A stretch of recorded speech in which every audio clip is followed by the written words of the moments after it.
जाना है सबको एक दिन दुनिया को त्याग कर,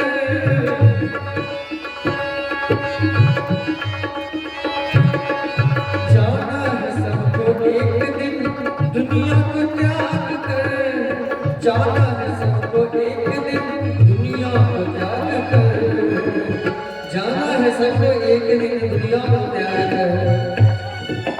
जीवन को तुम संभाल लो, जीवन को तुम संभाल लो, सब हो गया भजन। जीवन को तुम संभाल लो, सब हो गया भजन। मन की तरंग मार लो, मन की तरंग मार लो, सब हो गया भजन। आदत पूरी सुधार लो, सब हो गया भजन। आदत पूरी सुधार लो, सब हो गया भजन। आदत पूरी सुधार लो, सब हो गया भजन। आदत पूरी सुधार लो, सब हो गया भजन। बोलिए मेरे हरियाणा की आदत पूरी सुधार लो, बस हो गया भजन। इसलिए हमारी आदत सब जगह बिगड़ गई है। इसलिए अभी हम सब सत्संग में बैठे हैं। सत्संग का तात्पर्य होता है सज्जनानां संगः इति सत्संगः। सज्जन का जो सत्य का आचरण करते हैं उनके संग में रहना ही सत्संग कहलाता है। क्योंकि संग का बहुत प्रभाव है। जैसा संग वैसा रंग। सुना होगा आप सबने कि जैसा हम संग करते हैं हमारे पे रंग भी वैसा ही चढ़ता है। अभी देखिए कि समाज की ऐसी दुर्गति हो चुकी है कि जो चीज भगवत कार्य के लिए है उसको हम मनोरंजन बना दिए हैं। नहीं बनाती है। हर कुछ में केवल अपने मन को ही खुश करने का बहाना ढूंढते हैं, स्वयं को नहीं। ध्यान दीजिए, मैं और मेरा मन मुझसे अलग है। जब मन खुश होता है तब हम दुखी होते हैं, और जब हम खुश होते हैं तब मन सुस्त होता है। ये है। तो इसलिए आज व्यक्ति कितना भी मनोरंजन के साधन जुटा ले, उसको तृप्ति अंदर से नहीं मिलती है। जैसे आप देखिए कि एक होता है शीतल जल फ्रिज का, और एक होता है शीतल जल मिट्टी का, मिट्टी में हम डालते हैं। कभी अनुभव कीजिएगा, फ्रिज के जल को पीजिए तो उतनी तृप्ति नहीं होती है, लगता है हाँ ठीक है ठंडा पिया। लेकिन वही जब हम मिट्टी के जो जिसको हम उसको सुराही कहते हैं, आपको क्या कहते हैं? आप की कहे छे सुराही, मिट्टी के बारे में ओकर जल पिबियो की सुकून भेटे छे। हमरा तो बड़ नीक लागे, अहूँ सबके नीक लागत है।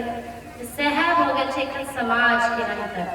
फ्रिज क्या है? कृत्रिम। फ्रिज की बोले छे कृत्रिम, और मिट्टी के सुराही ओरिजिनल। हम सब जत्ता जाई छिए तो ओता आप सब किछ कृत्रिम बना रहल छी। भजन को भी कृत्रिम कर दिए हैं, विवाह को भी कृत्रिम कर दिए हैं। अब जो विवाह शांति का प्रतीक है, विवाह व्यक्ति करता क्यों है? पति पत्नी के साथ संबंध में क्यों आता है? एक तो पहला उद्देश्य कि अन्य सभी स्त्रियों पर से ध्यान हट जाए, है ना। केवल पत्नी अगर सुख भोगी करना है तो केवल अपनी पत्नी की तरफ ध्यान दे और कहीं नहीं। दूसरा, उससे भी बड़ा उद्देश्य होता है संतान प्राप्ति की। लेकिन आज विवाह भी क्या विषय बन गया है? ऐसा प्रतीत होता रहता है कि मानो एक ये देव विवाह ना हो के एक भोग विवाह हो रहा है, कि जहाँ केवल और केवल पहले के गीत भी बहुत अच्छे होते थे, आज हमने सुना पूरे दिन परेशान हो गए। सब में बज रहा था डीजे डीजे। हाँ, तो ये दुष्ट चीज जो है ना, कहीं पीछा नहीं छोड़ते हैं डीजे जी। तो ये दुष्ट चीज से बचना चाहिए। डीजे का मतलब हुआ दुष्ट चीज, जो आपको दूषित करता है वही होता है दुष्ट। जो हमारे मन को दूषित करे, पूरे वातावरण को दूषित करे, उसी को कहते हैं दुष्ट। तो डीजे का फुल फॉर्म क्या है? दुष्ट जी। सम्मान करना चाहिए दुष्टों का, इसलिए जी लगा दिया पीछे। और आजकल देखिए भजन में भी डीजे लगाती हैं। सब में क्या है कि डीजे तो कौशलपुर का पता नहीं कहाँ कहाँ का डीजे है ना, अपने स्थान का नाम बता देते हैं। तो सब कुछ में से कृत्रिमता आ गई है ना, सबको हमने फ्रिज बना दिया है, मिट्टी का अस्तित्व ही खत्म कर दिया है। पहले के जो गाने भी होते थे, ये नहीं मैं कह रही फिल्मी गाना तो वैसे नहीं चलाना चाहिए, ठीक है विवाह आदि में कर लेते हैं कोई बात नहीं, लेकिन उसमें भी बहुत शांति वाले भी तो हैं। लेकिन आजकल वो तो छोड़िए, भजन में भी डीजे घुस गया है। तो क्यों? क्योंकि हमें अब शब्दों पर ध्यान नहीं है, हमें केवल म्यूजिक सुनना है, वो भी धम धम बजता रहे। मान लीजिए कोई हार्ट का पेशेंट है, उसका अभी हार्ट अटैक हो जाए, हमें क्या है ना। तो ये चीज जो है ना, समाज दूषित हो रहा है। क्यों दूषित हो रहा है? जैसा संग वैसा रंग।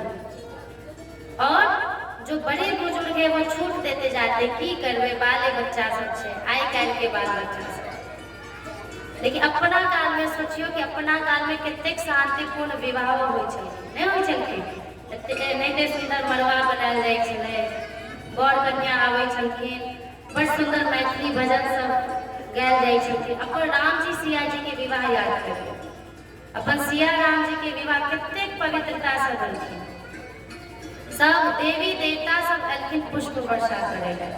तो विवाह एहन हेबाक चाहिए जतऽ सभी देवी देवता उपस्थित होते, लेकिन ये डीजे सुनकर तो सब भूत प्रेत के साथ चलते। अतः हमें देखबे कि बिहार एखन के विवाह सुखमय किया नहीं होइ छै, कियाकि तो प्रारंभ में होइ छै भोग विलास। कनी विवाह के एक साल नहीं भेल पति पत्नी में कलह झगड़ा शुरू। पहिल के विवाह बहुत टिकै छलै, नहीं टिकै छलै। पत्नी गुस्सा केलै तो कनी पति बर्दाश्त कऽ लेलै, पति गुस्सा केलै तो पत्नी कऽ लेलै बर्दाश्त, दुनू एक दोसर के करै छथिन। लेकिन आइ काल्हि केओ केकरो बर्दाश्त नहीं कर सकै छै। यह उत्तेजना, उत्तेजना का नाम ही है क्या कि हमारी बुद्धि भोग तरफ हो गई है। हम विवाह भी करते हैं तो उसमें हरे कृष्णा कीर्तन नहीं करवाते हैं, है ना, संतों को नहीं बुलाते हैं आशीर्वाद देने के लिए, ऑर्केस्ट्रा बुलाते हैं कि ऑर्केस्ट्रा वाले आएंगे, वहाँ नाच गाना होगा। तो यही सब है। तो फिर सोचिए कि उस विवाह का आधार क्या है। जिस संतान उत्पत्ति के लिए विवाह किया जा रहा है, जिस वंश को बढ़ाने के लिए विवाह किया जा रहा है, वो वंश भी तो ऑर्केस्ट्रा ही बनेगा ना, वो परिवार भी तो ऑर्केस्ट्रा तमाशा बन के ही रह जाएगा। तमाशा का अर्थ क्या है? तम जोर आशा। तम कहते हैं अंधकार को, और आशा मतलब अंधकार में ही हमेशा घिरे रहना ही कहलाता है तमाशा। तो सब कुछ आजकल तमाशा हो गया है।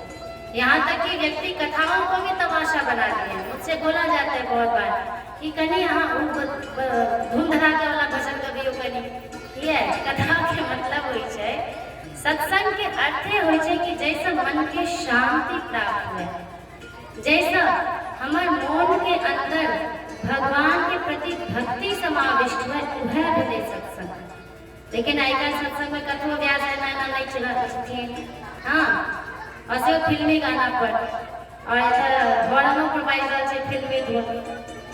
तो से नहीं हेबाक चाहिए। किछ के तक पवित्र रह दियो, हर किछ के मैला कर देते। पहिलका सत्संग केहन होइ छलखिन कि गाछ तर में बैसै छलखिन कथावाचक, और सब क्यों आवे छलखिन सुनै ले। लेकिन आप जाबे तक संगीत तो शिव जी के आराधना छै, हेबाके चाहिए संगीत। एक कथा के नियम छै कि कथा के मध्य में, प्रारंभ में और अंत में संगीत हेबाके टा चाहिए, लेकिन सुंदर संगीत, दुष्ट जी वाला संगीत नहीं। तब एहि क्रम में कथा प्रारंभ होइ छथिन कि शौनक जी पूछे छथिन सूत जी से कि देवी भागवत में हे सूत जी बताइए कितना अध्याय कितना श्लोक है। तो देवी भागवत में 318 अध्याय हैं, श्लोक 18,000 है और स्कंद 12 है। तो ये 12 स्कंद 318 अध्याय और 18,000 श्लोक वाला ये देवी भागवत सभी व्यक्तियों को सुनना चाहिए। क्यों? क्योंकि मात्र इस एक कथा को सुनने से सभी धर्म अर्थ काम मोक्ष सबकी प्राप्ति हो जाती है। इसी क्रम में बताते हैं कि 18 पुराण होते हैं। मध्वयम भद्वयम चैव भद्रयम वचतुष्टयम अनापलिंग पुस्कानि पुराणानि पृथक पृथक। उसमें 2 मकार वाले मत्स्य पुराण मार्कंडेय पुराण, 2 भकार वाले भविष्य पुराण भागवत पुराण, ब्रह्म ब्रह्मांड ब्रह्म वैवर्त पुराण, वामन पुराण, विष्णु पुराण, वायु पुराण, वाराह पुराण, अग्नि पुराण, नारद पुराण, पद्म पुराण, लिंग पुराण, गरुड़ पुराण, कूर्म पुराण, स्कंद पुराण, ये 18 पुराण हैं। अब इस पुराणों की चर्चा करते हुए आगे एक समय की बात है कि व्यास महर्षि, जो विष्णु के अवतार अंशावतार माने जाते हैं, वो सरस्वती नदी के किनारे बैठे हुए थे। तो बैठ के एक वो देखे गौरैया पक्षी का जोड़ा। गौरैया पक्षी जानते हैं आप लोग? गौरैया छोटी छोटी साइज के एक छोटी सी। तो गौरैया पक्षी का जोड़ा देखकर आश्चर्यचकित हो गए। वो क्या देखते हैं कि वो जो जोड़ा है उस अंडे को बिल्कुल बहुत बढ़िया से ख्याल रख रहे हैं। उनके जोड़े दोनों मिलके, मतलब नर और मादा मिलके उनका जो अंडा है उसका इतना सुंदर ख्याल रख रहे हैं। उस अंडे से में एक चूजा निकलता है, एक पक्षी निकलता है जो पंख रहित है चूजा, और उसको छोड़कर वे दोनों उड़ गए और उसके लिए तरह तरह के अन्न दाना इत्यादि सब लाकर उसके मुख में डालते हैं। तो व्यास जी को देखकर ये बड़ा अच्छा भी लगता है और आश्चर्य भी होता है। कहते कि अब देखो, अंगेनांगानि बालस्य घर्षयन्तौ मुदान्वितौ चुम्बन्तौ च मुखं प्रेरणा कलविंगौ शिशु शुभम्। व्यास जी उस शिशु में उन दोनों पक्षियों का ऐसा अद्भुत प्रेम देखकर मन ही मन सोचने लगे कि अपनी संतान के प्रति पक्षियों में ऐसा प्रेम जो दिखाया जा रहा है, तो अपनी सेवा का फल चाहने वाले मनुष्यों के अंदर ये क्यों ना दिखे? क्योंकि ये सब प्रकृति का गुण है। हम सोचते हैं कि हम ही अपनी संतान का पालन पोषण बहुत मेहनत से करते हैं। नहीं, हर माता पिता अपनी संतान को सुनाएंगे कि 9 महीने तुमको गर्भ में रखा, ऐसे पालन पोषण किया, ऐसा संतान में हो गया, है ना। बात पर सुनाते रहेंगे कि सोचो हमने कितनी मेहनत की तुम्हारे लिए। लेकिन वही मेहनत पशु पक्षी भी करते हैं अपनी संतान के लिए। सोच के देखिए कि एक चिड़िया अपने अंडे को कितने सावधानी से रखती है कि कोई मेरे अंडे को उठा के ना ले जाए। उतने दिन तक उसके चक्कर लगाती रहती है, एक स्थान से दूसरे स्थान तक सीखती रहती है। उसके बाद जब अंडे से वो पक्षी निकल जाता है, तो जब तक वो अपने पैरों पर खड़ा नहीं हो जाता था, उड़ने के लिए तत्पर नहीं हो जाता, तब तक उसके मुख में स्थान स्थान से मेहनत कर करके भोजन लाते हैं। तो एक पशु पक्षी के अंदर भी अपने संतानों के प्रति इतना प्रेम और वात्सल्य भाव होता है, तो मनुष्यों के अंदर क्यों ना हो। तो व्यास जी को भी बहुत अभिलाषा हुई कि काश मेरा भी कोई भी संतान होती, चाहे वो पुत्री हो चाहे पुत्र हो। केवल ऐसा नहीं है कि देखिए जो महर्षि होते हैं, जो सद्गृहस्थ होते हैं, वो ये नहीं सोचते कि केवल बेटा ही हो। ये जो भावना है कि पुत्र हो पुत्री ना हो, दोनों होना आवश्यक है। क्यों? क्योंकि पुत्री माना जाता है कि कन्यादान के बिना व्यक्ति का कभी भी मोक्ष होता नहीं है, और पुत्र भी आवश्यक है। क्यों? क्योंकि उसको वो जब अग्नि डालता है, पिंड दान करता है, तभी व्यक्ति को मोक्ष की प्राप्ति होती है। इसलिए केवल पुत्र की ही कामना नहीं करनी चाहिए, पुत्र और पुत्री दोनों की ही कामना करनी चाहिए। लेकिन इससे भी ऊंची बात क्या है? इससे भी परम ज्ञानी कौन होते हैं? परम ज्ञानी जो ये सोचते हैं कि चाहे संतान हो या ना हो, जो भी संतान हो, उसको मैं भगवत भक्ति का ऐसा मार्ग दिखाऊंगा, क्योंकि ऐसा माना जाता है कि एक कुल में कोई भी एक वैष्णव हो जाए, भक्त हो जाए भगवान का, वो अपने पीछे के जितने भी पूर्वज हैं और आगे जितने भी उसके आने वाले हैं, सबका वो उद्धार कर देता है। पिंडदान में क्या होता है, सोच के देखिए, पिंडदान में वही तो करते हैं, मंत्र करते हैं, पितरों का आवाहन करते हैं, लेकिन ये जो नाम संकीर्तन है कलयुग में माना गया है। यज्ञ तो त्रेता युग में माना गया, लेकिन कलयुग में सबसे बड़ा यज्ञ माना गया है नाम संकीर्तन। तो ये जो नाम जप करना हमारी आदत हो जाए और सबकी आदत हो जाए, कहते हैं ना किशोरी कुछ ऐसा इंतजाम हो जाए, जुबान पे राधा राधा नाम हो जाए। तो ये बात हमेशा ध्यान रखनी चाहिए कि जुबान पे बस भगवान नाम आ जाए तो बेड़ा पार हो जाए। तो यही इसलिए वो सोचते हैं कि मैं इतने ज्यादा जो पुराणों की रचना कर रहा हूँ, तो इन पुराणों की रचना को सुनने वाला, इनको मेरी ओर से शिक्षा लेने वाला कोई तो मेरी संतान होना चाहिए जो योग्य हो। ऐसा सोच के बेचारे वो शोक में पड़ जाते हैं।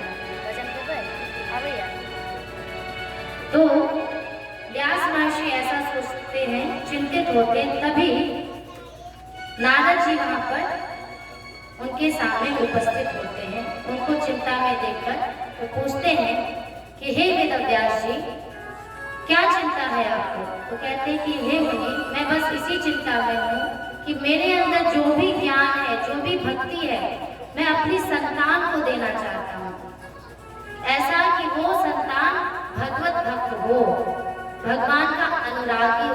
तो कृपया मुझे कोई ऐसा मार्ग दिखाइए। तो आइए सुनिए, बहुत प्यारा भजन है।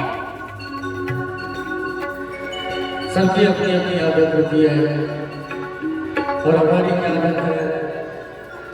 आदत आदत आदत है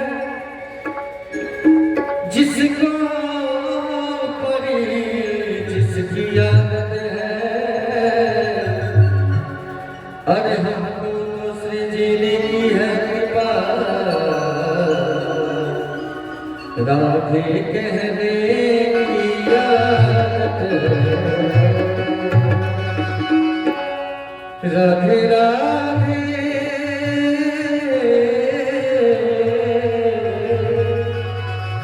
राधे राधे राधे कहने की आदत सी हो गई है।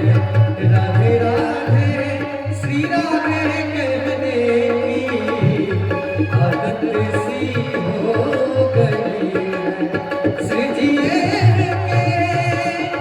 चरणों में रहने की आदत सी हो गई है।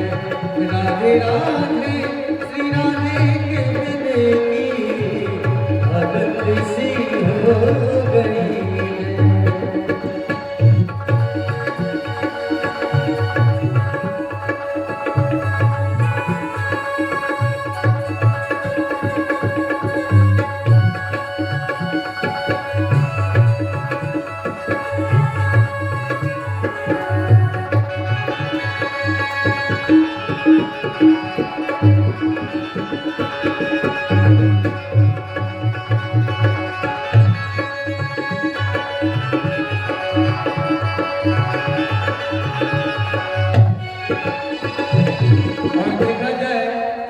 जो भगवान के भक्त होते हैं उन्हें सब पागल ही कहते हैं।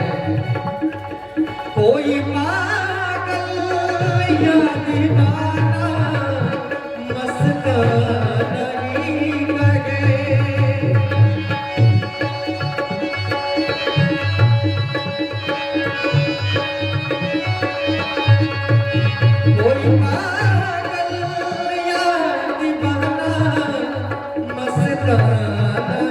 कहे।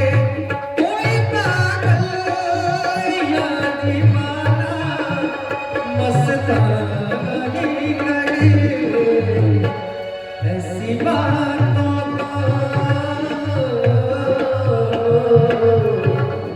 ऐसी बातों को दोहराने की आदत सी हो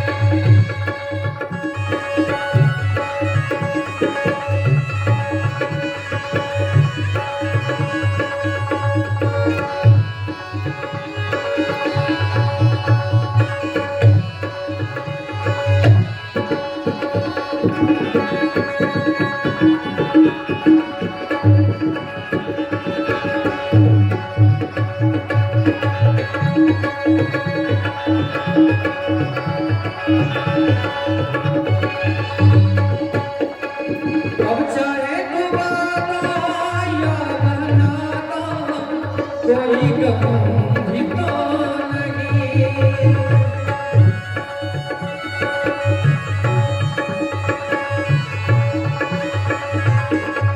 अब चाहे डुबाना या बहलाना, कोई गम भी तो नहीं। अब चाहे डुबाना या बहलाना, कोई गम भी तो नहीं। हमको तेरे नाम, हमको तेरे नाम, हमको तेरे नाम में बहने की आदत सी हो गई।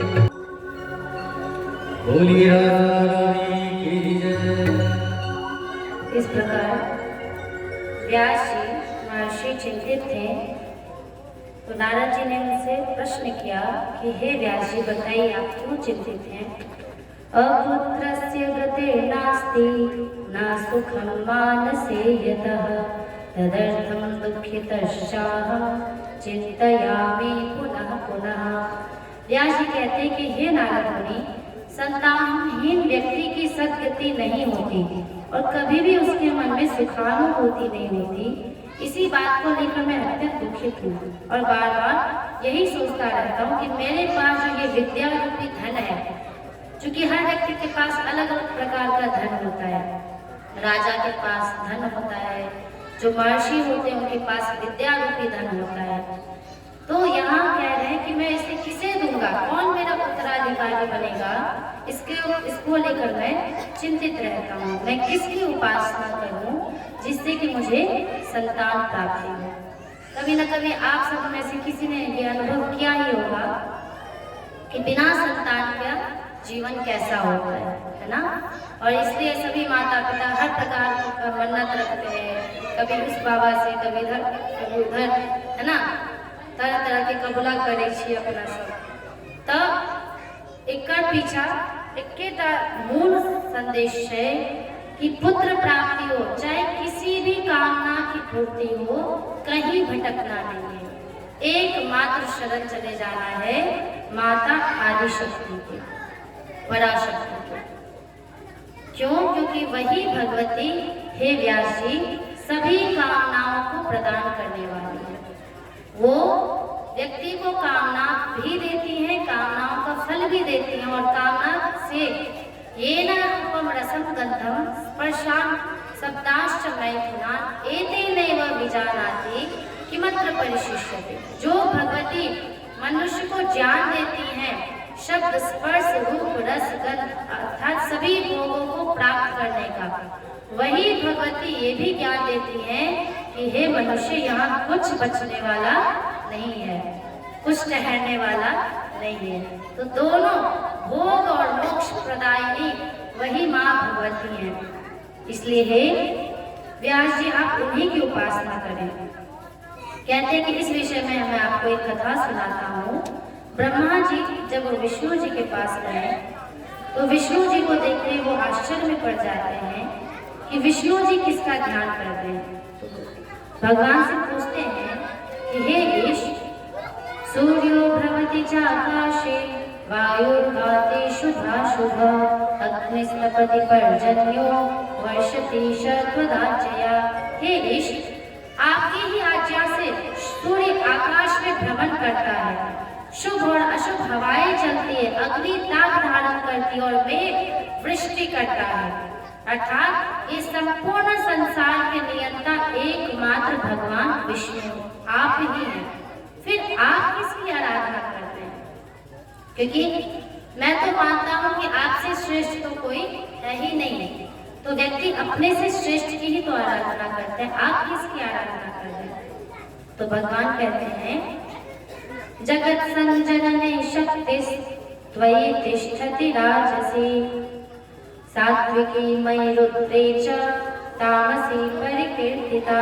हे ब्रह्मा जी, जगत की रचना के लिए आप में जो राजसी शक्ति है और मुझ में जो सात्विकी शक्ति है तथा शिव में जो तामसी शक्ति है, उसी शक्ति की मैं उपासना करता हूँ, क्योंकि बिना शक्ति के मैं भी शक्तिहीन हूँ। इसलिए हे महर्षि, उसी शक्ति का अवलंबन करके मैं हमेशा तपश्चरण करता हूँ, तपस्या करता हूँ। उसी शक्ति का अवलंबन करके जो लक्ष्मी रूप में मेरे पास विराजमान है उनके साथ रहता हूँ। उन्हीं शक्ति का अवलंबन करके मैं भीषण युद्ध करता हूँ। और ये जो भी अवतार आप मेरा देख रहे हैं, उन्हीं शक्ति के कारण हुआ है, उन्हीं शक्ति की इच्छा से, माँ जगदम्बा की इच्छा से हुआ है। तो इसमें एक कथा कह रहे हैं, क्योंकि हम सब जीवन में सोचते हैं कि मेरे साथ ही ऐसा क्यों हुआ, लेकिन कभी हमने ऐसा सोचा है? हम और आप तो बहुत साधारण मनुष्य हैं, नहीं है? साधारण जीवन है, साधारण रहन सहन है, लेकिन राम जी का सोचिए और माता सीता का, हमारे सबके जे सिया जी छे से एते दुख किया कटल कि सिया जी एते दुख पावे के अधिकारी नहीं छथिन। हमार सिया जी वनवास राम जी संग भी भेलै, और जखन रावण के परास्त कर राम जी एलखिन, ओकर बादो एगो मूर्ख धोबी के कहला से राम जी ने त्यागलखिन। ई कनी भ्रांति छै कथा में। सिया जी स्वयं त्याग देलखिन ओ राज्य के, स्वाभिमान में, सदा स्वाभिमान में रहली सियाजू राम के आधार। हमार सियाजी हमेशा स्वाभिमानी छे। अपन सियाजी स्वयं त्याग देलखिन ओ भवन के कि जय भवन में हमरा पर और हमर राम जी पर कलंक लागलन, वो हम भवन में नहीं रह, वो राज्य में नहीं रह। तई अपन वाल्मीकि जी के आश्रम एते मिथिलाए के अंतर्गत आवे छे, अपन मायकाई के पास में रहलखिन और लव कुश के तैयार करखिन मन में, जंगल में, गुरुकुल में तैयार कर। तो सोच सके छिए कि राम एहन राजा और सिया एहन जिनका हम जगत जननी कहे छी, वो दुख पेलखिन कि नहीं? अपार दुख, अपार कष्ट सहलखिन। तो ई सब केना होय छै? तो ई सब मात्र आदि पराशक्ति जे आद्या भगवती छथिन, उ प्रकृति वह अपन गुण के आदेश दै छथिन। सत्व गुण, रजो गुण, तमो गुण, यह तीन केकरो बढ़ जाय छै, केकरो घट जाय छै। एकरे से ई संपूर्ण सृष्टि व्यापक छै। आप लोग सबसे पहले ये जानिए कि सत्व गुण क्या होता है। सत्व गुण पता है क्या होता है? रजोगुण, तमोगुण नहीं? तो आज जान लीजिए। सत्वगुण का अर्थ होता है कि जब हमारा मन शांत होता है, जैसे हम मंदिर जाते हैं, भोला बाबा पर जल चढ़ाएं या किसी भी देवता को प्रणाम करें। आजकल तो मंदिर में भी खूब शोर शराबा होता है। किसी शांत मंदिर जाइए तो वहाँ मन अपने आप शांत हो जाएगा, होता है ना? उस समय किसी के प्रति कोई वैर भाव, कोई दुष्ट भाव नहीं। ऐसे ही जब हम भजन सुनते हैं, भगवान का नाम स्मरण करते हैं, तो मन शांत हो जाता है। अभी आप सब बैठे हुए किस अवस्था में? सत्वगुण अवस्था में। अभी अच्छा लग रहा है ना? मन को शांति मिल रही है ना?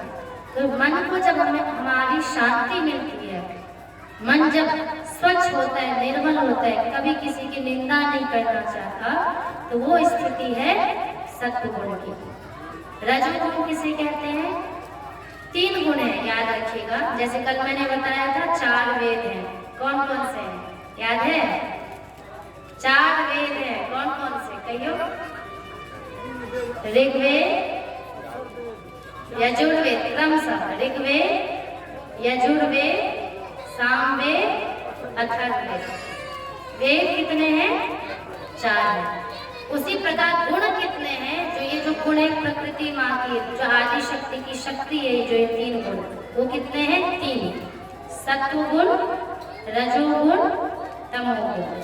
ठीक? सत्वगुण की स्थिति जान गए कि जब मन शांत होता है, भगवान की आराधना करता है, तो वो सत्वगुण की स्थिति है। अब रजोगुण की स्थिति क्या होगी कि जब जैसे आप लोग अभी कथा से उठेंगे सबको अपना अपना कार्य याद आएगा। जो माता है वो सोचेगी अरे रे भोजन पकाना है, सबको पवाना है। तो जब बुद्धि उत्साहित हो जाती है कुछ काम करने के लिए, है ना, हमेशा जैसे आप जो भी जॉब में हैं, हर कोई अपना अपनी नौकरी करते हैं, तो नौकरी करने के लिए जब हम ऊर्जा महसूस करते हैं, मैं करूँगा, ऐसे करूँगा, वैसे करूँगा, है ना, घर बनाऊँगा, ये करूँगा, खेती जाके करूँगा, तो ये जब कार्य भावना अंदर आता है, उत्साह आता है, ऊर्जा आता है और मैं की भावना रहती है कि मैं कर रहा हूँ, मैं कर रही हूँ, उसको कौन सा गुण कहते हैं? रजोगुण। ठीक, सत्वगुण समझ गए, रजोगुण समझ गए, अब तमोगुण आ जाएगा। जब आप सब किसान हैं, कुछ माताएं जो गृहिणी हैं, काम करते करते इतना थक जाते हैं दिन भर में कि रात को होता है कि बस अब सो जाए, होता है ना, तो आप किस में चले जाते हैं? तमोगुण में चले जाते हैं। रात्रि तमोगुण का सूचक है।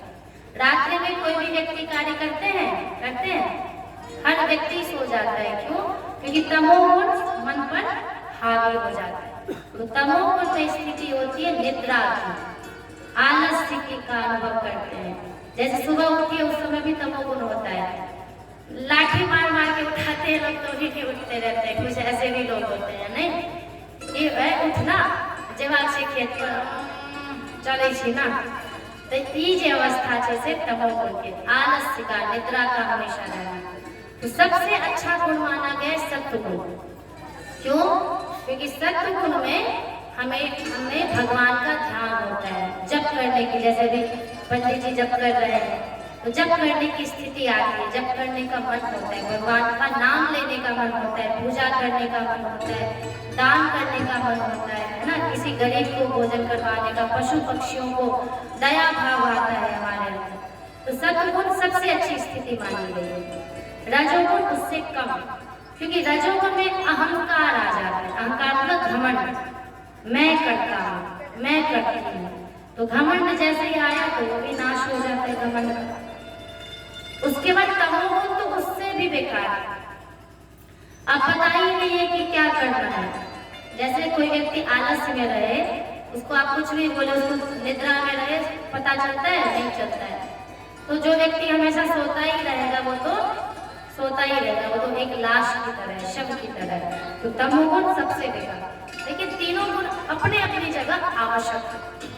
अगर शरीर हमेशा ही काम करे, सोए ना, तो फिर ऊर्जा नहीं आएगी। तो जितना आवश्यक है सोना उतना सोना चाहिए, जितना आवश्यक है थोड़ा अहंकार होना। अहंकार मतलब कि हाँ मुझे ही करना है, मैं नहीं तो करूँगा तो कौन करेगा। जैसे माताएं सोचेंगी कि नहीं मैं नहीं कर रही हूँ, कोई नहीं करेगा, तो खाना भोजन कैसे पकेगा। आप सब सोचे कि खेती पे नहीं जाऊँगा, मैं कर ही नहीं रहा हूँ, तो क्यों जाऊँ मैं खेती पे। तो फिर खेती होगी, कहाँ से धान आएगा। तो ये रजोगुण भी आवश्यक है। लेकिन सभी गुणों से ऊपर है सत्वगुण, वो ज्यादा मात्रा में हमारे अंदर होना चाहिए। तो यहाँ पर भगवान कहते हैं कि हे ब्रह्मा जी, ये तीन गुण ही व्यक्ति को, चाहे वो देवी हो, देवता हो, चाहे मैं स्वयं ही क्यों ना हो, ये प्रकृति माता सबको ऐसे घुमाती रहती है। इसी में एक कथा है कि महालक्ष्मी जो प्रकृति की एक अंश स्वरूपा है, एक दिन क्या हुआ, और हर कुछ के पीछे एक कारण होता है। तो यहाँ पर इसी चीज को यहाँ समझना है हमें कि विष्णु जी एक दिन माता लक्ष्मी को देख के जोर जोर से हंस रहे थे। उनको लगा माता लक्ष्मी को कि ये मेरा अपमान कर रहे थे, लेकिन वो अपमान नहीं करते, उनकी सुंदरता को देख के हंस रहे थे कि मैंने कितनी सुंदर पत्नी पाई है, पूरे विश्व में मेरे जैसी सुंदर पत्नी किसी की नहीं होगी। लेकिन होता है पत्नियों को कुछ ज्यादा ये कर दे तो उसमें भी उनको थोड़ा खराब लग जाता है, कुछ बुरा कर दे तो वो भी। तो अभी लक्ष्मी जी ये वैसे तो वो बहुत शांत है, भगवान की सेवा में रहती है, लेकिन अभी प्रकृति के कारण उनके अंदर एक तामसी बुद्धि आई। तामसी बुद्धि में क्या आता है? क्रोध आता है। तो तामसी बुद्धि होने के कारण लक्ष्मी जी ने विष्णु जी को श्राप दे दिया कि आप जो ऐसे मेरे साथ दुर्व्यवहार कर रहे हैं, मुझे देखकर हंस रहे हैं, तो जाइए आपका मस्तक कट जाए। जैसे उनके मुख से ये वाणी निकली, क्योंकि वो देवी हैं और देवी का कहा हुआ कभी भी असफल नहीं होता। तो जैसे उन्होंने कहा, उन्हें भी इस बात का पश्चाताप हुआ कि ओहो, मैंने तो खुद ही अपना विधवा होने का सर्टिफिकेट ले लिया, क्योंकि पति का मस्तक कट जाएगा तो पत्नी तो विधवा हो जाएगी, अब क्या किया जाए। बहुत रोने लगी वो। तो विष्णु जी ने कहा कि हे देवी, ये ऐसा नहीं कि आपने कहा है, आपके अंदर वही प्रकृति, वो जो माता है आदि शक्ति, वो बैठ के कहलवाई है, जरूर इसके पीछे कोई कारण होगा, क्योंकि आप तो ऐसा कर ही नहीं सकती, कह ही नहीं सकती, मैं आपका स्वभाव जानता हूँ। तब उनको संतोष हुआ। तो फिर एक बार क्या हुआ कि भगवान विष्णु युद्ध करते करते जब वो थक गए थे 10,000 वर्षों तक, कदाचित् दारुणं युद्धं कृत्वा देवः सनातनः दशवर्षसहस्राणि परिश्रांतो जनार्दनः। वह विष्णु 10,000 वर्षों तक भीषण युद्ध करते रहे। अब क्या हुआ कि युद्ध करते करते, क्योंकि व्यक्ति, आप सोच सकते हैं कि परिश्रम कोई भी करे तो थकान महसूस होता ही है, इतने थक गए भगवान विष्णु कि धनुष को ऐसे लेके उस पे ऐसे सर रख के सो गए, बैठे ही बैठे योग निद्रा में चले गए। हम सबको चाहिए कि बढ़िया से एक पलंग हो तब जाके निद्रा आती है, लेकिन वो सब तो देवी देवता है, वो लोग बैठे बैठे भी निद्रा पूरी कर लेते हैं। तो वो योग निद्रा में चले गए। अब जब वो गहरी नींद में चले गए तो कुछ समय बीतने के बाद, अब वो योग निद्रा में है तो है कर हमेशा से अब योग निद्रा में ही है। अब क्या हुआ, तदा कालेन केता देवः सर्वे सवासवः ब्रह्मेश सहितः सर्वे यज्ञं कर्तुं समुद्यता। कुछ समय बीतने के बाद सभी देव कार्य के लिए माना जाता है कि कोई भी आराधना हम करते हैं, भगवान विष्णु की आराधना किए बिना वो पूरा नहीं होता है। भगवान विष्णु और शिव की आराधना किसी भी यज्ञ कार्य में करना अति आवश्यक होता है। अब विष्णु ही सोए हैं तो यज्ञ कार्य कैसे हो, यज्ञ का संपादन कैसे हो। तो उस समय अदृष्ट्वा तं तदा तत्र ज्ञान दृष्ट्या विलोक्यते यत्रास्ते भगवान विष्णु जगमुस्तत्र तदासुरा। सभी देवता भगवान विष्णु के पास गए, क्या देखते हैं कि वो तो योग निद्रा के वशीभूत ऐसे धनुष पर रखकर सोए हुए हैं। चूंकि अब किसी के अंदर ये साहस नहीं है कि भगवान विष्णु को उठा सके, क्योंकि वही भगवान विष्णु नरसिंह देव भी हैं। नरसिंह देव जो इतने क्रोधित होते हैं कि अगर वो तनिक क्रोध करे तो सारी पृथ्वी का प्रलय कर सकते हैं।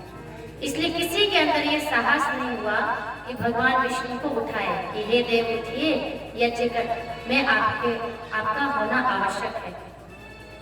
अब ब्रह्मा जी ने एक उपाय सोचा। उपाय क्या सोचा?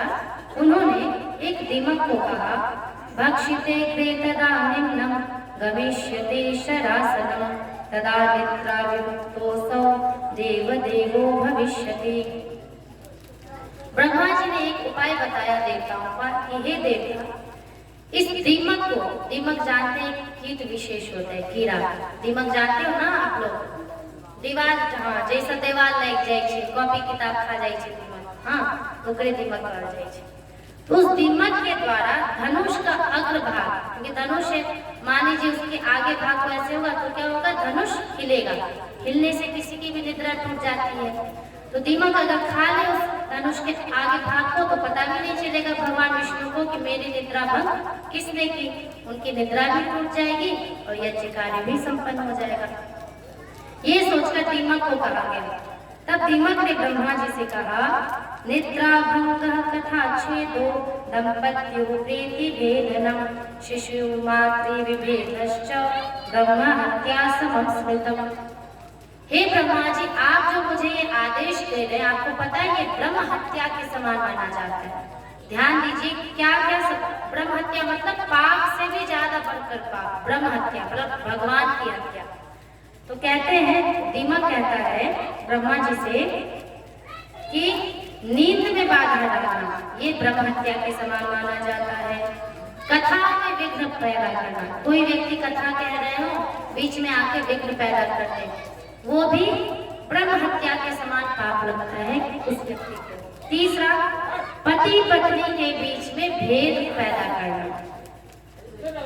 चौथा, माँ पुत्र के बीच में वैर भाव उत्पन्न करना, ये सारे षड्यंत्र करना ब्रह्म हत्या के समान माना जाता है। इसलिए कभी भी ध्यान रखिए कि कोई व्यक्ति ऐसा कार्य करते हैं, आजकल तो ये कार्य हर जगह हो रहा है, नहीं कि कोई कहीं पर गए तो निंदा के सामने पहुंचे, अहाँ के कौन की करे शायद तो की कहू बड़ बदमाश, अहाँ कन्या है, कन्या तो हमार बातें नहीं सुनै है, तो अहाँ कनी शासन कऽ के रखियो, कन्या सबके कनी शासन में कयल जाइ छै। अब क्या हुआ, अब जो दोनों पति पत्नी बहुत मधुर संबंध में थे, गए अब उन लठैत बन के चले, कन्या पर ही लठैत गिरी दिखाने लगे। तो ये क्या हुआ कि किसी के भड़काने से पति पत्नी के बीच में भेद उत्पन्न होता है। तो समझ लीजिए कि वो जो दोस्त है, जो मित्र है, आपका दाम्पत्य जीवन खराब कर रहा है, उसे ब्रह्म हत्या का पाप लगेगा। और ब्रह्म हत्या का पाप जिसे लगता है, उसे खौलते तेल में, ये गरुड़ पुराण में लिखा हुआ है, रौरव में लिखता है, उसे खौलते तेल में जिंदा जलाया जाता है। उस व्यक्ति को यमदूत इतना ज्यादा कठोर दंड देते हैं। इसलिए भूल कर भी पति पत्नी के बीच में कभी भेद उत्पन्न नहीं करते, चाहे वो उनका मामला है, पत्नी कैसी हो, पति ही कैसा हो, उसको आग नहीं देना चाहिए, क्योंकि हर पति अपने दोस्त को जाके बताते हैं और हर पत्नी अपनी दोस्तिनी को बताते हैं पति की बुराई। तो कहना चाहिए कि भाई कैसी भी आपकी पत्नी है, कैसे भी आपके पति है ना, आपको ही जीवन बिताना है, इसलिए दोनों एक परस्पर प्रेम भाव में रहेंगे। इसी प्रकार माँ बेटे के बीच में या माँ बेटी के बीच में भी अगर कोई वैर भाव उत्पन्न करवाता है कि देखो तुम्हारी माँ इस संतान को ज्यादा मानती है, इसको कम मानती है, माँ कभी भी संतानों में भेद करती ही नहीं है। कखनो सुनलिए हम कि माँ जेठ संतान के बड़ मानै छै आ छोट के नहीं मानै छथिन, या बिचला के नहीं। माँ के हृदय एहन होइ छै कि सबके लेल परस्पर करुणा होइ छै, वात्सल्य होइ छै, लेकिन बीच में क्यों है का नुक्सी लगा दै छै, तोर माता पिता तोरा नहीं मानै छै। एहन व्यक्ति के भी ब्रह्म हत्या मतलब रौरव नरक की प्राप्ति होती है। तो माँ पुत्र के बीच में वैर भाव उत्पन्न करना, पति पत्नी के बीच में भेद उत्पन्न करना, तीसरा कथा में विघ्न उत्पन्न करना, और चौथा किसी की निद्रा में बाधा करना। कोई व्यक्ति यदि सो रहे हो तो उनके नींद में बाधा नहीं डालना चाहिए। अब यहाँ पर भी अपवाद है, ध्यान दीजिए, नींद के लिए, इस सब के लिए अपवाद नहीं है, केवल नींद के लिए। नींद के लिए अपवाद है कि यदि विद्यार्थी की परीक्षा नजदीक हो और विद्यार्थी को पढ़ना हो, उसे बार बार निद्रा आ रही है तो उसे जगा देना चाहिए, चाणक्य कहते हैं। दूसरा, कोई सिक्योरिटी पे लगाया है किसी को, चौकीदार है ना, जैसे गांव के चौकीदार होते हैं, उनका कर्तव्य है कि रात में पहरा देना कि गांव में कोई डाकू डकैत चोर ना आए। अगर वो सो जाए तो उनको जरूर जगा देना चाहिए। अर्थात कि ऐसे व्यक्ति जिनका कर्तव्य है कि अभी निद्रा से ज्यादा आवश्यक उनके लिए उनका कर्तव्य है, तब उन्हें जगा देना चाहिए, अन्यथा नींद में सोते हुए व्यक्ति को कभी नहीं जगाना चाहिए। तो दीमक तो शास्त्र का वचन बोला, तो ब्रह्मा जी ने कहा ये बात तो सही है। तब ब्रह्मा जी कहते हैं, तव भागं करिष्यामो मख मध्ये यथा शृणु तेन त्वं कुरु कार्यं नो विष्णुं बोधय मा चिरम। कहते हैं, हे दीमक सुनो, हम लोग यज्ञ में तुम्हारे भाग की व्यवस्था कर देंगे, इसलिए तुम अविलंब भगवान विष्णु को जगाकर हम लोग का कार्य संपन्न करो।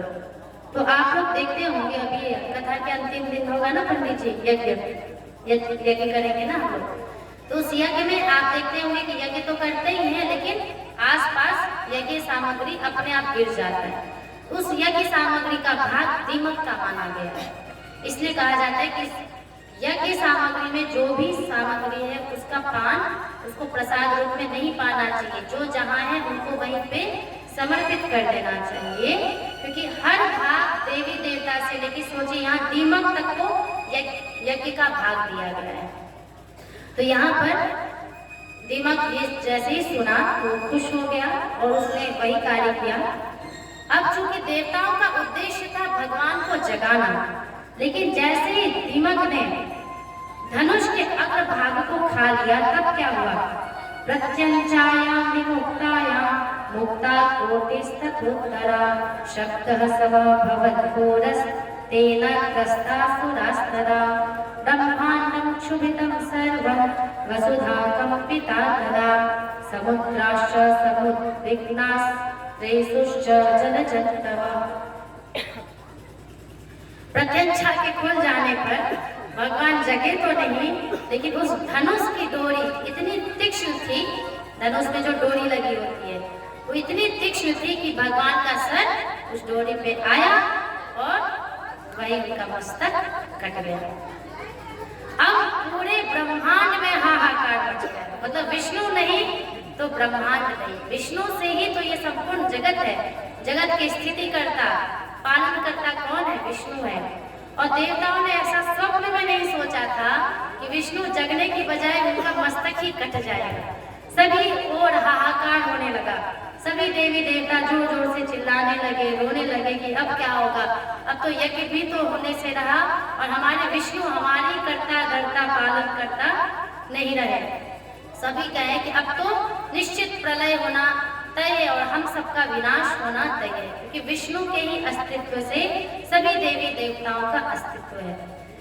तब ऐसा कहकर पुनः सब ब्रह्मा जी की शरण में गए। अब ब्रह्मा जी कहते हैं कि अब मैं भी कुछ नहीं कर सकता, मैंने तो उपाय सोचा था कि भगवान जग जाएंगे, मुझे भी क्या पता कि उनका मस्तक ऐसे कट जाएगा। तब ब्रह्मा क्या कहते हैं, स्तुवन्तु परमां देवीं ब्रह्म विद्यां सनातनीं गूढ़ांगीं च महामायां सर्वकार्यार्थ साधनीं।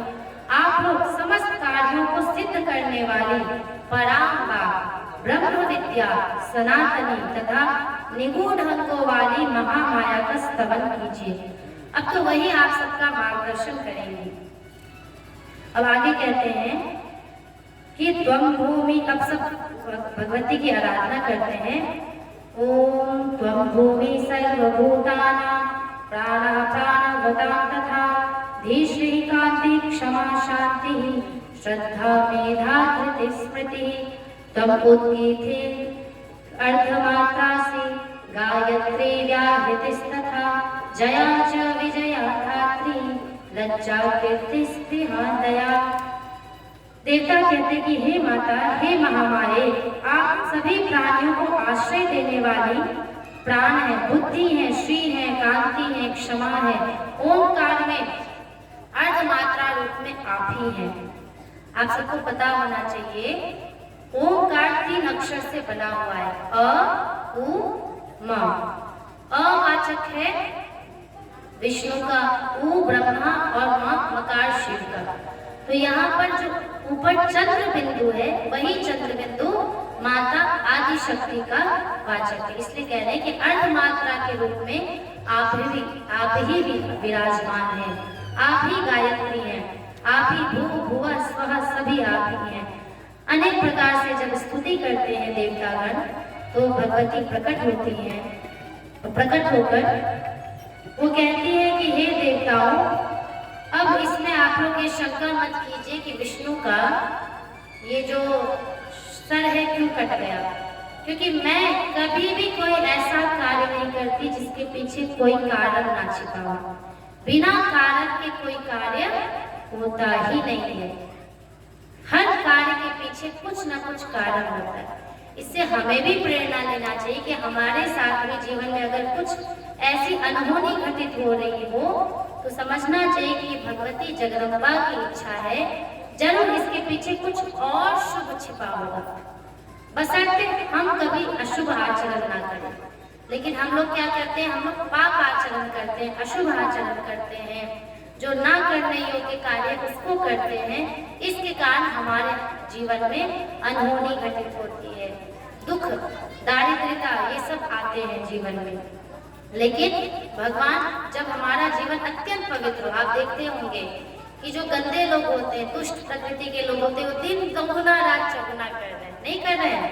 कहते हे भगवान ये दुष्टता मकान पर मकान फेंक रहा है, अहाँ कितने पवित्रता से। किसी ब्राह्मण को देखिए, वो इतने दरिद्र होते हैं, केवल भगवान का नाम ले रहे हैं, जप कर रहे हैं, संतोषी हैं, उनके घर में अन्न को भी खाने के लिए एक दाना नहीं है। जैसे सुदामा जी के का एक हम लक्षण ले सकते हैं। ऐसा क्यों होता है? तो यहाँ कह रहे हैं कि हर के पीछे कारण छिपा होता है।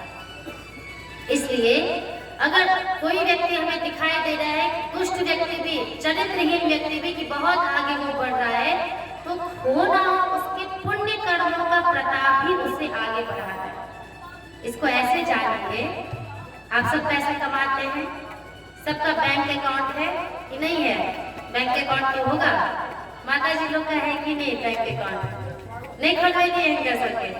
सोच लिया है कि करती है सब खोलवे नहीं चाहिए। तो आई कैन माता जी के अकाउंट बेसी दियो, किया कि सरकार के तरफ से बड़ सुंदर सुंदर योजना आवे छे, मातृवंदन योजना, हाँ धन लक्ष्मी योजना। तो माता जी के अकाउंट और हेबाक चाहिए। तो सबके अकाउंट, सबके पास अकाउंट है। तो देखते हैं कि पैसा हम सब क्या करते हैं, जाके पैसा वहाँ जमा करते हैं।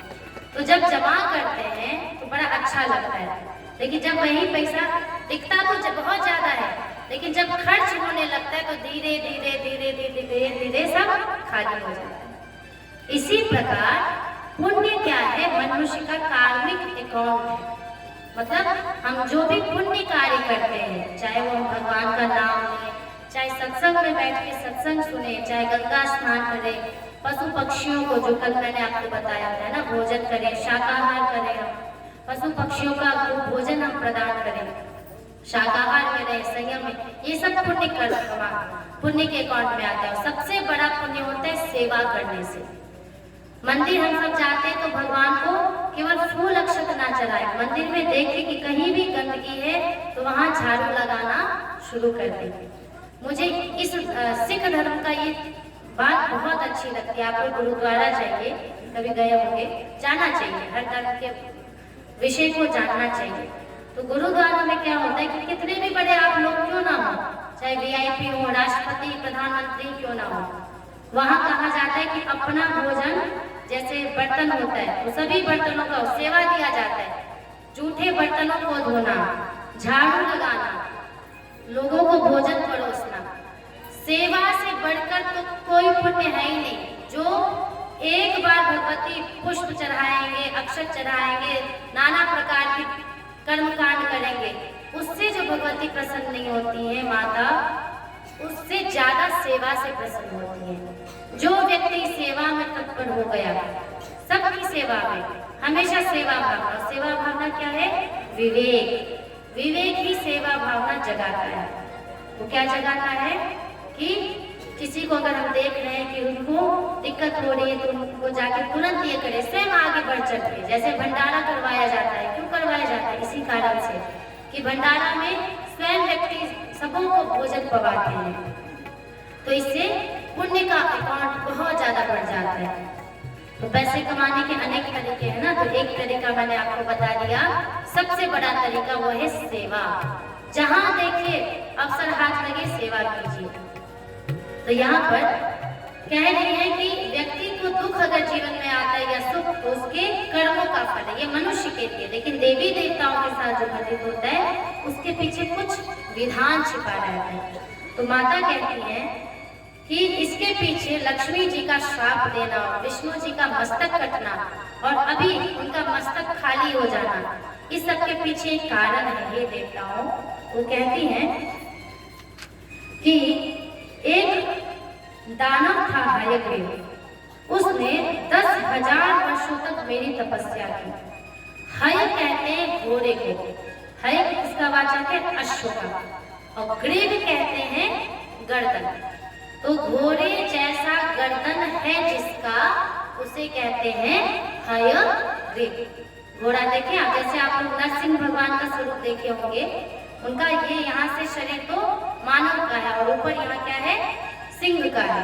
ऐसे गणेश जी का देखिए, ऊपर हाथी का मस्तक लगा है, उसके पीछे भी कथा है, और नीचे पूरा मनुष्य का शरीर है।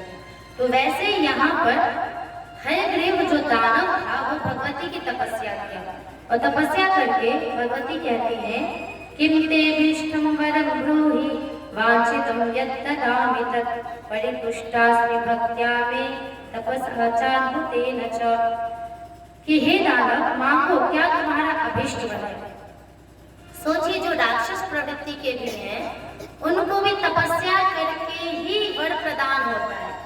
तात्पर्य चाहे वो मनुष्य हो, चाहे देवता हो, चाहे राक्षस हो, अगर किसी ने तपस्या नहीं की तो उनका पुण्य बढ़ेगा ही नहीं, उनका अकाउंट भरेगा ही नहीं। तो जैसे मेहनत करके, नौकरी करके पैसा कमाते हैं, वैसी तपस्या और सेवा करके हम अपना पुण्य अकाउंट बनाएं। तो यहाँ दानव ने जो तपस्या की तो उसने मांगा कि यथा मे मरणं मातर ना भवेत् तथा गुरु भवेयं कमरो योगी तथा जेयः सुरासुरैः। हे माता, आप मुझे ऐसा वरदान दें कि जिससे मेरी मृत्यु ही कभी ना हो। हर राक्षस, हर दानव एक ही वरदान मांगेगा भगवान से, क्या? अमरत्व का, कभी ना मरने का। क्योंकि व्यक्ति अगर कभी मरेगा नहीं तो वो सब पर शासन कर सकता है। हम सबसे ज्यादा डरते किससे हैं? सोचिए, सबसे ज्यादा भय किससे होता है? मृत्यु से भय होता है ना। इसलिए हम किसी बलवान व्यक्ति से डर जाते, उसके सामने हाथ जोड़ जाते कि हाँ हाँ आप ही महान है, हम कमजोर हैं, कि कहीं है मार ही ना डाले। तो व्यक्ति को सबसे ज्यादा भय मरने का है, मृत्यु का। अगर मृत्यु से ही भय खत्म हो जाए तो उस व्यक्ति से बलवान इस पूरे संसार में कोई नहीं हो सकता। इसलिए राक्षस लोग हमेशा अमरत्व का वरदान मांगते हैं।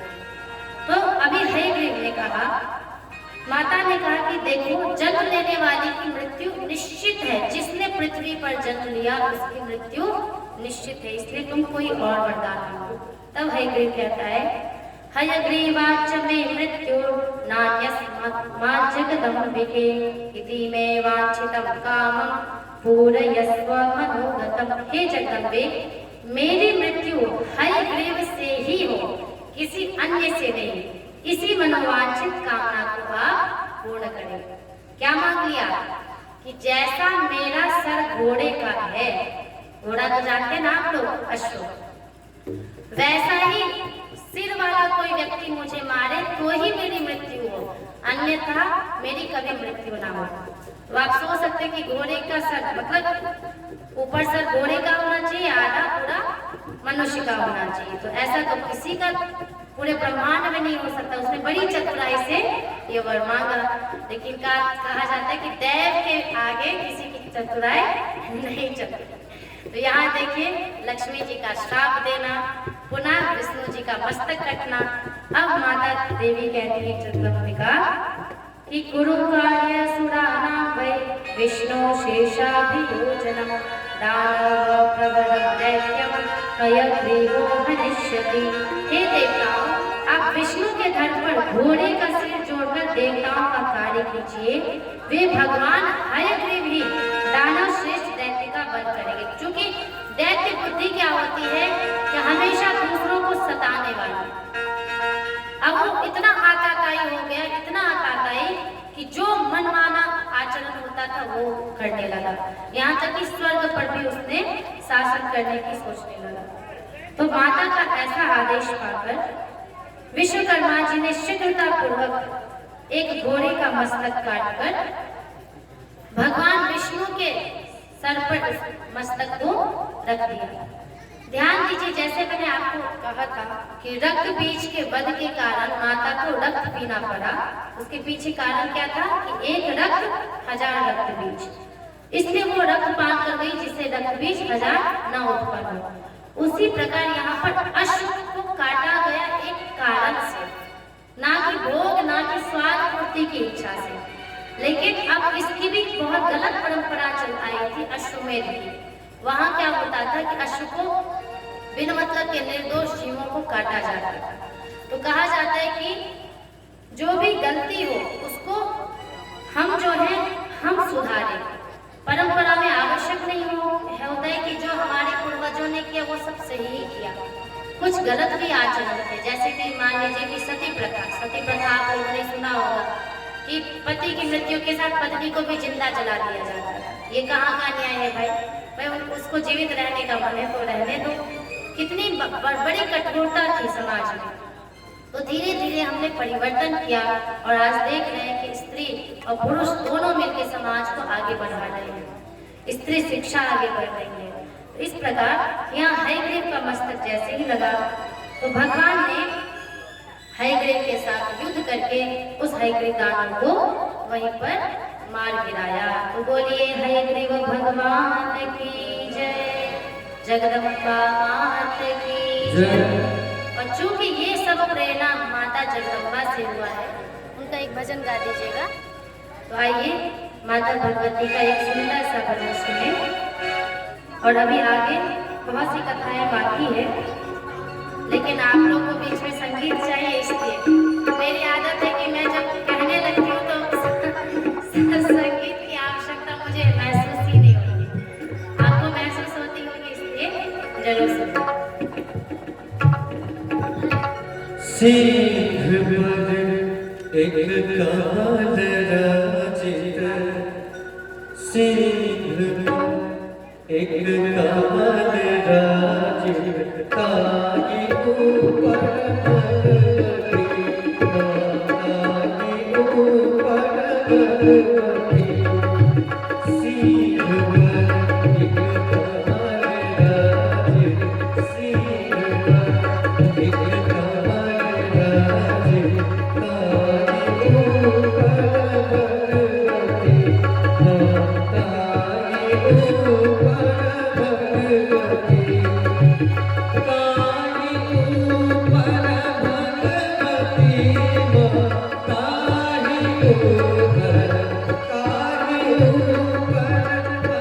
भगवती, ताई ऊपर भगवती।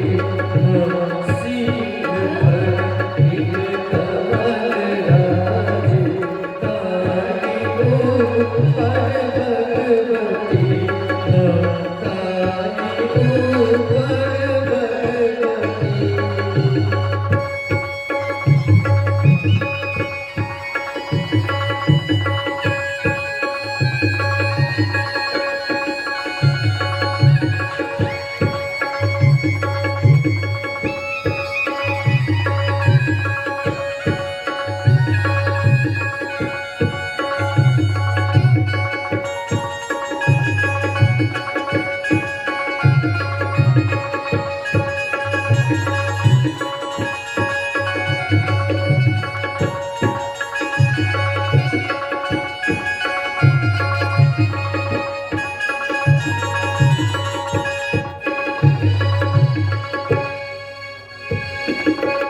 हसती खल खल दात झल झल, हसती खल खल, हसती खल खल दात झल झल, रूप सुंदर भगवती।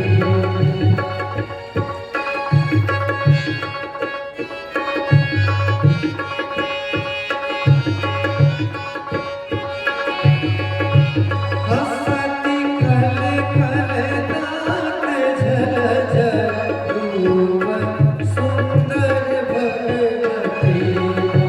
शीघ्र पद एक काल राचित, शीघ्र पद एक काल राचित, ताई ऊपर भगवती, ताई ऊपर भगवती।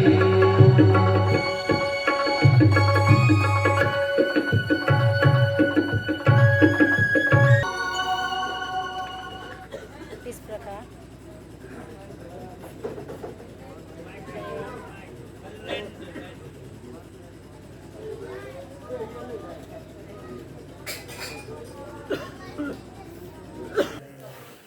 अभी यहाँ पर एक प्रश्न उठता है कि देवता और दानव दोनों ही कश्यप मुनि की संतान है। सबको पता होगा कि राक्षस और देवता ये दोनों परस्पर भाई भाई हैं।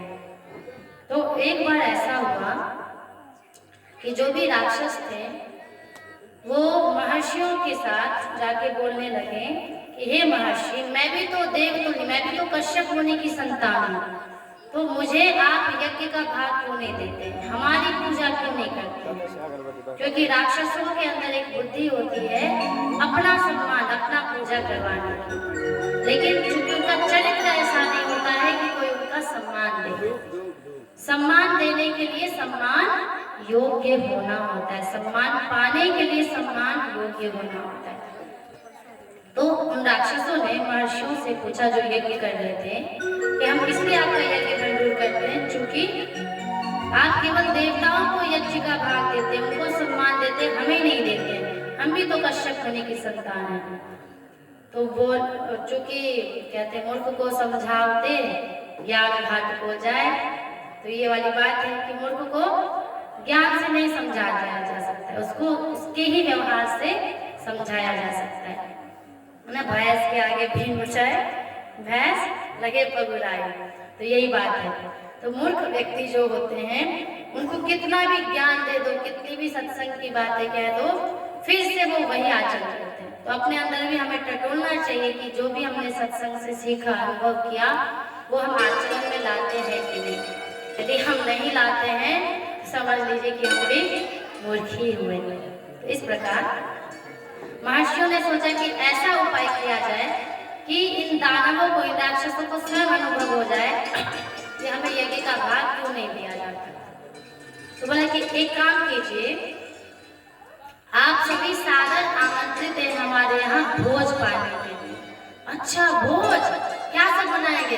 हाँ 56 प्रकार का बनेगा, कहे तो 108 व्यंजन बना देंगे आपके लिए। तो खुश हो गए, अच्छा अच्छा जरूर आएंगे, भोज के नाम पे कौन नहीं प्रसन्न हो जाते हैं। तो राक्षस भी प्रसन्न। इधर देवताओं को भी आमंत्रित किया गया कि हे देव आप भी आइए और भोजन प्रसाद पाइए। इसके बाद समय आया भोजन का। तो अब यहाँ पर हुआ ऐसा कि महर्षियों ने कहा कि देखिए सामने आपके 56 प्रकार का भोग है, और अगर आप गिनती गिने तो ये बढ़ता ही जाएगा, और भोजन आ रहा है, 108 व्यंजन बनवाया है स्वादिष्ट स्वादिष्ट आप सभी के लिए। लेकिन इसकी एक शर्त है इस भोज की कि आप सब अगर पाएंगे तो आपको हाथों को मोड़ के भोजन नहीं पाना है, क्योंकि इससे हमारा जो भोज है वो नियम भंग हो जाएगा, और हम जिस श्रद्धा से आप लोग को पवा रहे हैं वो पूर्ति नहीं होगी। तो बस एक शर्त है कि आप लोग भोजन हम कैसे करते हैं, ऐसे करते हैं ना, तो सबके हाथों में इतना बड़ा डंडा बांध दिया गया। ध्यान दीजिए, कथा ध्यान से सुनिए। क्या किया गया? देवताओं के भी हाथ में इतना बड़ा डंडा, और दानवों के हाथ में भी इतना बड़ा डंडा बांध दिया गया पूरा। और मोड़े कैसे? बोला कि अब आपको ऐसे ही भोजन पाना है। तो सोचिए क्या किया होगा उन लोगों ने।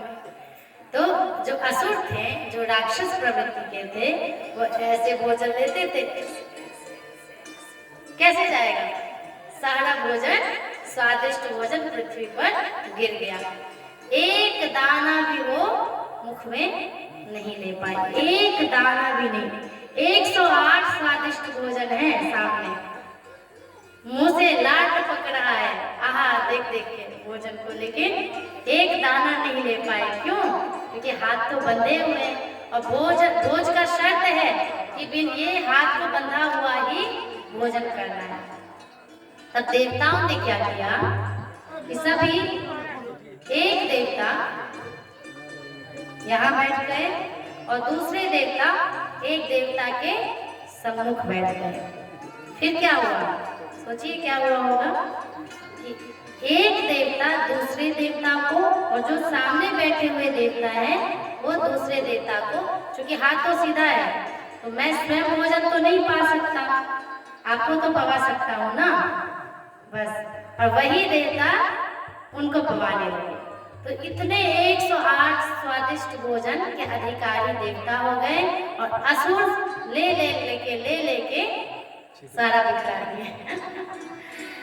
तब जब भोजन समाप्त हुआ, भोज समाप्त हुआ, तो ऋषियों ने कहा कि अब आपको पता चल गया कि क्यों हम देवताओं को ही यज्ञ का भाग देते हैं, आपको नहीं देते। इसलिए क्योंकि ददाति यह सह देवः, देने की भावना जिसके अंदर है वही देव है, और लेने की भावना जिसके अंदर है वो राक्षस है। लेने की भावना तात्पर्य केवल मैं लूं और किसी को न मिले। देवता ऐसा नहीं है कि अपनी चिंता नहीं करते, अपने भी करते हैं, लेकिन अपने साथ सबकी चिंता करते हैं। तो जो अपने साथ सबकी चिंता करे, सबके हित की चिंता करे, उसी को देव माना गया है। ऐसे ही तब असुर लोग सोच हुए कि नहीं भाई, सही बात है, हम लोग एक ही भाग के अधिकारी नहीं है। इसलिए अपने अंदर भी देखना चाहिए कि हमारे अंदर देवता बैठा हुआ है या कोई दानव। अगर हम केवल अपनी चिंता कर रहे हैं, बहुत सारे व्यक्ति होते हैं कि मुझे बस भोजन मिल जाए बढ़िया सा और सबको मिले या ना मिले, क्या हमको जाता है, मुझे सम्यक रहना, खाना पीना मिल जाए, वस्त्र मिल जाए, सब किसी को मिले या ना मिले, क्या जाता है। लेकिन यहाँ कहा गया यस्मिन् सर्वाणि भूतानि आत्मन्येवानुपश्यति सर्वभूतेषु चात्मानं ततो न विजुगुप्सते। उपनिषद का वाक्य है। उपनिषद आदेश देता है कि जो मनुष्य अपने ही जैसा सभी प्राणियों को देखने लगता है, उसके बाद वो किसी को पराया समझता ही नहीं, सब उसके लिए अपने हो जाते हैं, कि अपने जैसे हो जाते हैं। तो जैसा अपना वो सम्यक ये चिंतन रखता है, वैसे ही सबका रखता है। तो यही देवताओं का विधान था कि देवता यज्ञ भाग के अधिकारी हुए, और माता जगदम्बा हो या साक्षात भगवान महाविष्णु हो, महाशिव हो, वो भी देवताओं की ही सहायता करते हैं। क्यों? उनके स्वभाव के कारण। तो हम अपने स्वभाव के कारण भगवत प्राप्ति भी कर सकते हैं, और अपने स्वभाव के कारण नरक की भी यात्रा कर सकते हैं। तय हमें करना है कि हमें नरक जाना है या भगवान के चरणों में जाना है, क्योंकि उनके चरणों में जो सुख है वो कहीं नहीं है। शिव जी, त्रिदेवों में शिव जी को अत्यंत दयालु माना जाता है। तो चूंकि शिव जी सोचते हैं कि भाई कहीं ना कहीं देवताओं के साथ और असुरों के साथ अन्याय हो जाता है, क्या कि हमेशा मैं देव पक्ष में ही चला जाता हूँ, असुरों के साथ नहीं रहता। एक दिन क्या हुआ कि जो असुरों की माता है वो है दिति। ध्यान दीजिए, असुरों की माता का क्या नाम है? दिति। और जो देवताओं की माता है उनका नाम है अदिति, अदिति नाम है। तो अब दिति जो है वो गई महादेव के पास बड़े क्रोध में कि हे महादेव, मैं न जाने कितने वर्षों से आपकी तपस्या कर रही हूँ, आपकी पूजा आराधना कर रही हूँ, किस लिए कि मेरे भी ये असुर पुत्र स्वर्ग के अधिकारी बने, लेकिन आप मेरी सुनते नहीं है। कहीं ना कहीं इंद्र ने और सभी देवी देवताओं ने आपको मजबूर कर रखा है। तो बोला शिव जी ने कि नहीं, ऐसी बात नहीं है, अगर आप ऐसी इच्छा रखती हैं देवी, तो मैं एक ऐसा शिवलिंग का निर्माण करूंगा जिस शिवलिंग पर जल चढ़ाते ही सभी असुर स्वर्गलोक को सशरीर चले जाएंगे। ऐसा ही हुआ। सोमनाथ महादेव का नाम सुना होगा आपने, वो सोमनाथ का शिवलिंग इसी के लिए प्रसिद्ध है। तो वहां पे सभी असुर लोग भगवान को जल चढ़ाने लगे बाबा को, और स्वर्ग जाने लगे सशरीर। अब देखिए वहां का वातावरण, देवता थे तो सब कुछ शांत वातावरण था, बिल्कुल अनुशासित। देवता कौन है? जो अनुशासित है वही देवता है, और जो उच्छृंखल है वो असुर है। अब स्वर्ग में कल्प वृक्ष है। कल्प वृक्ष मतलब एक ऐसा वृक्ष कि उससे जो मांगो वो आपको दे। स्वर्ग में अप्सराएं भी हैं, स्वर्ग में सुंदर सुंदर व्यंजन भी है, अमृत भी है, सब कुछ है स्वर्ग में। अब वो असुर जैसे ही गए तो पर्याय लगती थी कि कुछ दिन देवता स्वर्गलोक को देखेंगे और कुछ दिन असुर देखेंगे। तो अभी पर्याय असुरों की थी, और कामधेनु माता, गौ माता भी है वहां पे। अब जैसे अप्सराएं वहां केवल नृत्य करने के लिए होती है कि वो नृत्य करती हैं, और देवताएं बस अनुशासित होकर उनका नृत्य देखते हैं, उनकी वाहवाह करते हैं। लेकिन असुर सबसे ज्यादा चरित्रहीन होते हैं। जैसे ही सुंदर सुंदर अप्सराओं को देखा, उनको पकड़ पकड़ के खींचने लगे। अब सब हाहाकार मचा है स्वर्ग में। वो कहते हैं कि भाई मैं नृत्य कर रही हूँ, आप मेरा नृत्य देखिए बस। नहीं, हमें तुम्हारे साथ भोग करना है। हो गया, असुरता दिखला दी। दूसरा, कल्प वृक्ष के पास कोई जाके मदिरा मांग रहा है कि मुझे मदिरा दे दो, तो कोई कहता है कि मुझे ये दे दो, कहता मैं मांगूंगा तो मैं मांगूंगा। असुर की बुद्धि क्या है? मैं, केवल मैं। अपने भाई को भी नहीं कुछ देते हैं वो, केवल मैं। तो पूरे स्वर्ग में तहस नहस कर दिया स्वर्ग के वातावरण को। अंत में दीदी माता स्वयं थक के कहती है कि हे महादेव, मुझसे बहुत बड़ी गलती हो गई कि मैं अपने पुत्रों को स्वर्ग में जाने के लिए बोली, कृपया उनको वापस बुला लीजिए, नहीं तो ये स्वर्ग को भी नरक बना दिए थे। इसलिए आप देखते होंगे कि घर भी एक स्वर्ग है और घर भी एक नरक है। कौन सा गृह नरक है? जिस घर में हमेशा क्लेश कलह होता रहता है, छोटी छोटी बातों को लेके पति पत्नी लड़ते हैं, आपस में भाई बहन लड़ जाते हैं, गंदगी है। घर तो हमने बना लिया, कहीं भी गंदगी पसारे हुए हैं। इसलिए हर जगह आपको पता हो तो महालक्ष्मी माता जो है उसी व्यक्ति के गृह में निवास करती है ज्यादा दिन तक, जिसका घर अत्यंत पवित्र होता है। घर बना लिए, बाल इधर किया, इधर बिखेर दिया, और पूरी गंदगी मची हुई है, कोई साफ करने वाला है नहीं। उस घर में माता लक्ष्मी का निवास कभी नहीं होता। देवी देवता वही निवास करते हैं। प्रथम उनकी शर्त है शुचिता, पवित्रता। सोच के देखिए कि यहीं पर इतना सुंदर ये सजाया गया है, और इसी को तहस नहस किया जाए तो मैं भी नहीं कथा करने के लिए बैठी, मुझे भी पहले तो मुझे पवित्रता चाहिए। तो स्वयं देवी देवताओं को कितनी पवित्रता प्रिय होगी। एक पवित्रता होती है तन की और दूसरी मन की। तो पहले हम तन को और अपने घर को पवित्र बनाएं। छोटी सी कुटिया ही क्यों ना हो, सुंदर से उस पर लेप चढ़ाएं, मिट्टी का सुंदर से सजाएं, है ना। मकड़ी का एक भी जाला घर में ना रहने दें, क्योंकि वो जाला सीधे अशुभता का, भूत प्रेत पिशाच के निवास का प्रतीक है। आप लोग कहते होंगे कि इसको भूत बाधा हो गया, प्रेत बाधा हो गया। तो भूत प्रेत भगाना है तो सबसे पहले घर को स्वच्छ रखिए। दूसरा कि घर में, हर व्यक्ति के घर में महीने में एक बार तो अष्टयाम जरूर करवाइए।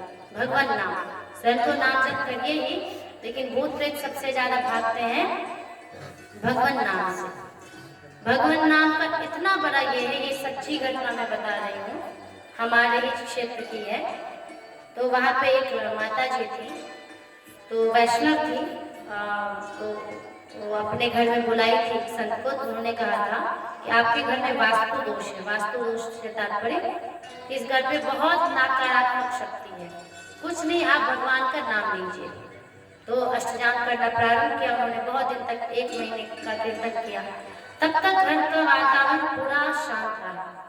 जैसे उन्होंने अष्टयाम विश्राम किया, ऐसे जो पलंग है ऐसे उठा के वो फेंकते थे।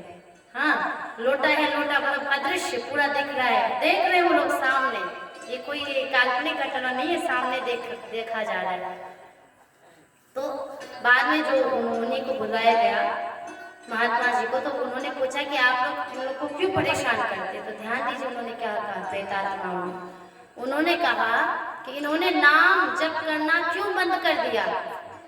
ये जब भी हमारे कानों में ये नाम घुल जाता था, हमें अत्यंत तृप्ति मिलती थी, सुकून मिलता था, और हमें अब लग रहा था कि अब हमारी मुक्ति हो जाएगी। लेकिन जैसे इन्होंने नाम जप किया, हम फिर से बेचैन हो गए। हम आपको शांत थे, लेकिन प्रेत योनि, भूत पिशाच योनि ऐसी है कि व्यक्ति उस समय जो भी प्रेत बनता है वो बहुत तड़पता है, अंदर से बहुत दुखी बेचैन होता है। उसको भी शांति एकमात्र भगवान नाम देता है। बहुत बड़े संत हुए स्वामी राम सुखदास जी, नाम सुना होगा आप लोगों ने। तो उन्होंने प्रेत बाधा की शांति का सबसे सर्वोत्तम उपाय बताया भगवान नाम। इसलिए आज तो प्रभात फेरी हुई थी, आप लोग तो बहुत कम ही लोग आए थे, जरूर आइए। उसमें जोर जोर से नाम लेते हुए जब हम जाते हैं, आसपास जो भी नकारात्मक शक्ति होती है वो तो समाप्त होती ही है, और जो वृक्ष है, पेड़ पौधे हैं, उनको भी एक सद्गति मिलती है। तो भगवान नाम ऐसा है जो व्यक्तियों को शांति देता है, चाहे वो किसी भी योनि में हो, मनुष्य योनि हो, वृक्ष योनि हो, चाहे प्रेत योनि हो। और ये जो दुष्ट जी है ना, डीजे जी, ये जब बढ़ते हैं ना तो ये प्रेत सब जाग जाते हैं और बेचैन हो जाते हैं। बेचैन होके जो डीजे बजाते हैं उन पे सबसे पहले सवार होते हैं। इसलिए डीजे बजाना आज से बंद कीजिए, ठीक है। नहीं तो प्रेत बाधा सबसे ज्यादा उन पे ही होगी, क्योंकि उत्तेजित होते हैं ना, वो पहले से बेचैन होते हैं, उनको और आप बेचैन कर देंगे तो जरूर आप पे बैठ जाएंगे। और भगवान नाम से वो शांत हो जाते हैं। तो इस प्रकार यहाँ आगे कथा के प्रसंग में मधुकैटभ की उत्पत्ति का वर्णन है।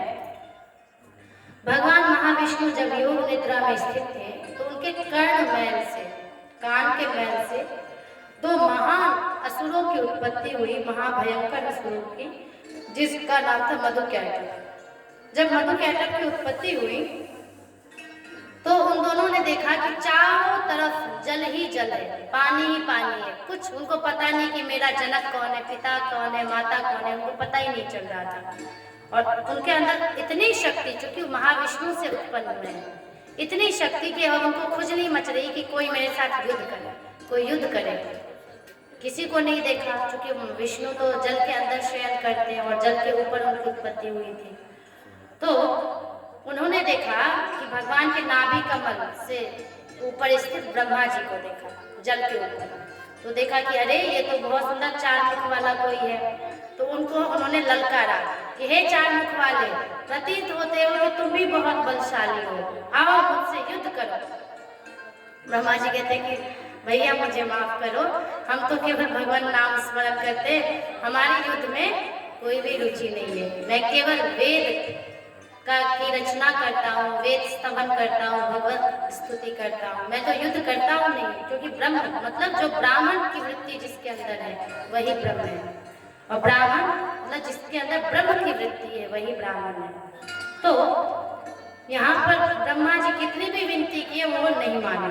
तब वो बोले कि मेरे साथ अगर तुम युद्ध नहीं करोगे तो तुम्हें मैं अभी मार डालूंगा। अब आगे आगे ब्रह्मा जी, पीछे पीछे मधुकैटभ, आगे आगे ब्रह्मा जी भाग रहे पूरे त्रिलोकी में कि हे प्रभु रक्षा करिए, मेरी रक्षा कीजिए। विष्णु जी को पुकार रहे और योग निद्रा ऐसी है जो उनको उठने नहीं दे रही है। तो अभी या देवी सर्वभूतेषु निद्रा रूपेण संस्थिता नमस्तस्यै नमस्तस्यै नमस्तस्यै नमो नमः, ऐसी स्तुति करते हुए कि हे भगवती आप ही निद्रा है, आप ही क्षमा है, आप ही तुष्टि है, आप ही शक्ति है, आप ही करुणामयी है, इसलिए मुझ पर कृपा करें, नहीं तो ये दोनों असुर तो मेरी जान ही लेके मानेंगे। आप भगवान की निद्रा को भंग कीजिए। तब योग निद्रा देवी उनके अंदर से निकल जाती है, भगवान विष्णु के अंदर से। और विष्णु जैसे ही जागते हैं तो मधुकैटभ को रोकने के लिए उसके साथ कहते हैं कि ब्रह्मा तो युद्ध नहीं करेंगे, अगर तुम्हें युद्ध की लालसा है तो मेरे साथ युद्ध करो। और युद्ध करने के लिए ललकारते हैं। इसके बाद 5000 वर्षों तक मधु और कैटभ का युद्ध होता है भगवान के साथ। अब चूंकि ये युद्ध रुकने का नाम ही नहीं ले रहा था तो सोचा गया कि उपाय क्या किया जाए। तो युद्ध रुक ही नहीं रहा है क्योंकि ये स्वयं नारायण के अंश है और ये नारायण है, तो दोनों तो बराबर के शक्तिशाली हो गए। अब क्या किया जाए? तो सभी देवताओं ने भगवती की स्तुति की और भगवती ने वही दुष्ट बुद्धि उनके अंदर या कहीं एक मूर्ख बुद्धि दे दी कि भगवान विष्णु के पराक्रम से, स्वयं पिता से ही वो कह रहे हैं कि हे विष्णु तुम्हारे युद्ध कला से मैं अत्यंत प्रसन्न हो चुका हूँ, इसलिए मांगो क्या वर मांगते हो।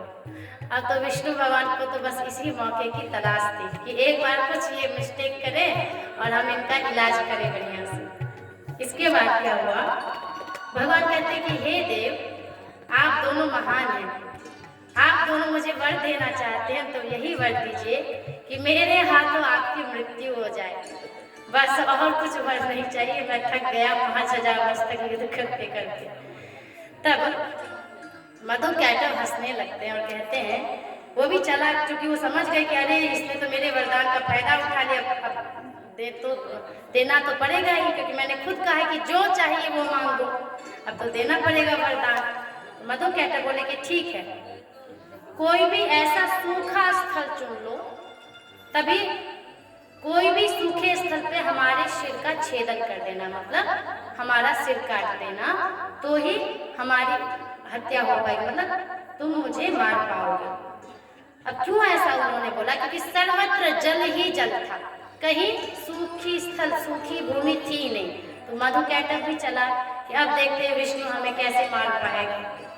तो विष्णु भगवान उनसे भी ज्यादा तेज, क्योंकि वो महाविष्णु है। और आप देखेंगे कि जितने भी असुरों की का उद्धार किया है तो तो भगवान ने ही किया है। तो अब भगवान ने देखा कि वो इन्होंने बहुत चतुराई से मुझे ये वरदान दिया है, तो कोई नहीं, अभी आपकी अभिलाषा पूर्ण करते हैं। तो एक मधु का सर अपने दाहिने जांघ पे और कैटव का सर अपने बाएं जांघ पे, और भगवान ने कहा कि देखो तुम्हारी शर्त पूरी हुई कि नहीं, मैं तुम्हें जल में कहीं भी भीगे स्थल पे नहीं मार रहा हूँ, मेरी ये जो जंघा है ये पूर्ण रूप से शुष्क है, ये भीगी हुई नहीं है। और ऐसा कहकर उन्होंने उनके सिर को वहीं से काट दिया और तब मधु कैटव के उनका वध हुआ। बोलिए विष्णु भगवान की जय। इसलिए कहा जाता है कि नर से नारायण बन जाए प्रभु ऐसा ज्ञान हमें देना। क्योंकि नारायण की बुद्धि जब हमारे अंदर आ जाती है ज्ञान, तो हमें हर कला आ जाती है। इसलिए हमेशा नर कौन, हम और आप नर हैं, लेकिन ऐसा नहीं है कि हम नर ही बने रहेंगे। हमारे अंदर भगवान ने एक सामर्थ्य दिया है, क्योंकि वो हृदयाकाशे तिष्ठति। श्रीमद् भगवद गीता में भगवान कहते हैं ईश्वरः सर्वभूतानां हृद्देशे तिष्ठति भ्रामयन् सर्वभूतानि यंत्रारूढ़ानि माया। कि हे अर्जुन, वो ईश्वर सबके हृदय में स्थित है। तो हर मनुष्य के अंदर सामर्थ्य है कि अपने आप को नारायण बनाए। भाई बहुत प्यारा भजन है, सुनते हैं, इसके बाद कथा विश्राम की ओर हम चलेंगे। नर से नारायण बन जाए, नर से नारायण बन जाए प्रभु ऐसा ज्ञान हमें देना। नर से नारायण बन जाए प्रभु ऐसा ज्ञान हमें देना।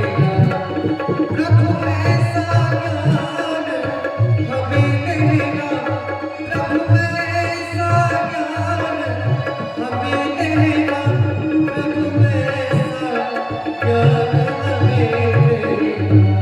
नर से नारायण बन जाए प्रभु ऐसा ज्ञान हमें देना। नर से नारायण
बन जाए।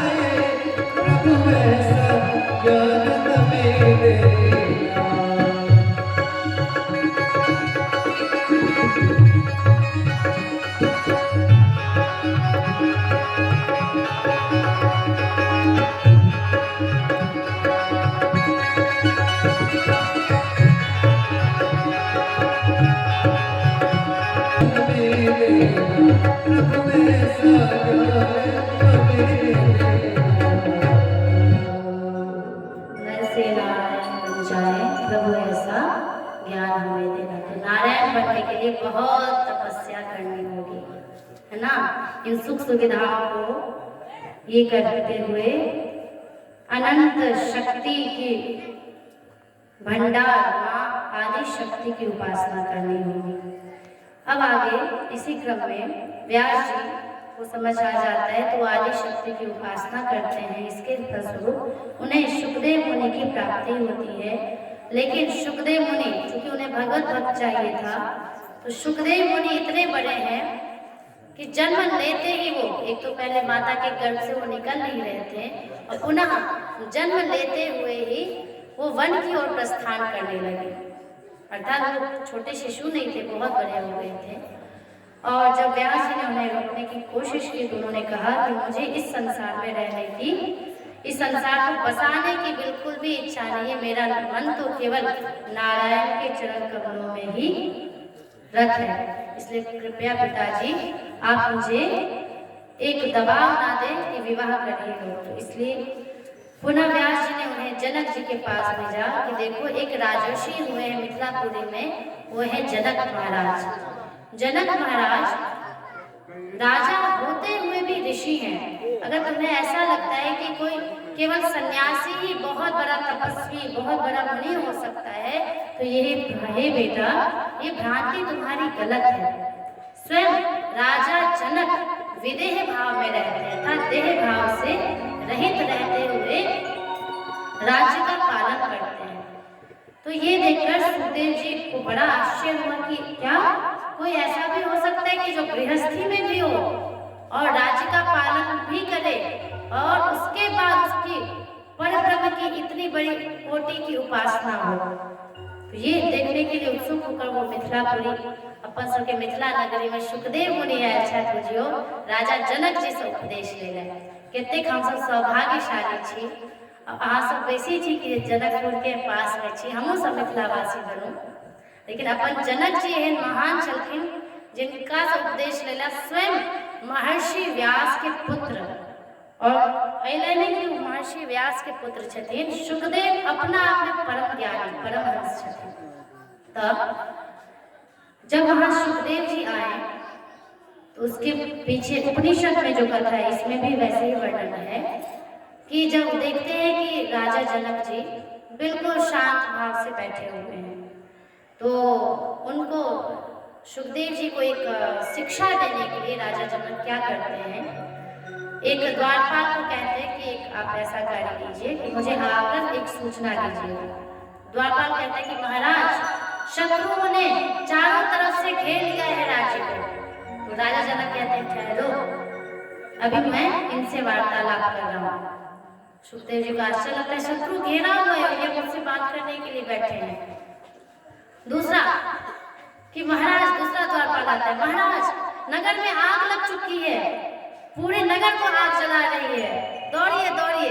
कोई बात नहीं, आप सभी जाइए, जो भी अग्निशामक यंत्र है उनको लेकर नगर के अग्नि को बुझाइए, अभी मैं इन परमहंस से बात कर रहा हूँ। देखिए सुखदेव जी को फिर आश्चर्य कि अरे जनक जी राजा है कि खाली एक साधारण व्यक्ति बन के बैठे हैं। राजा का कर्तव्य है कि जहाँ कोई भी आपत्ति हो जाना चाहिए, लेकिन ये प्राथमिकता मुझसे ब्रह्म विषयक चर्चा का दे रहे हैं।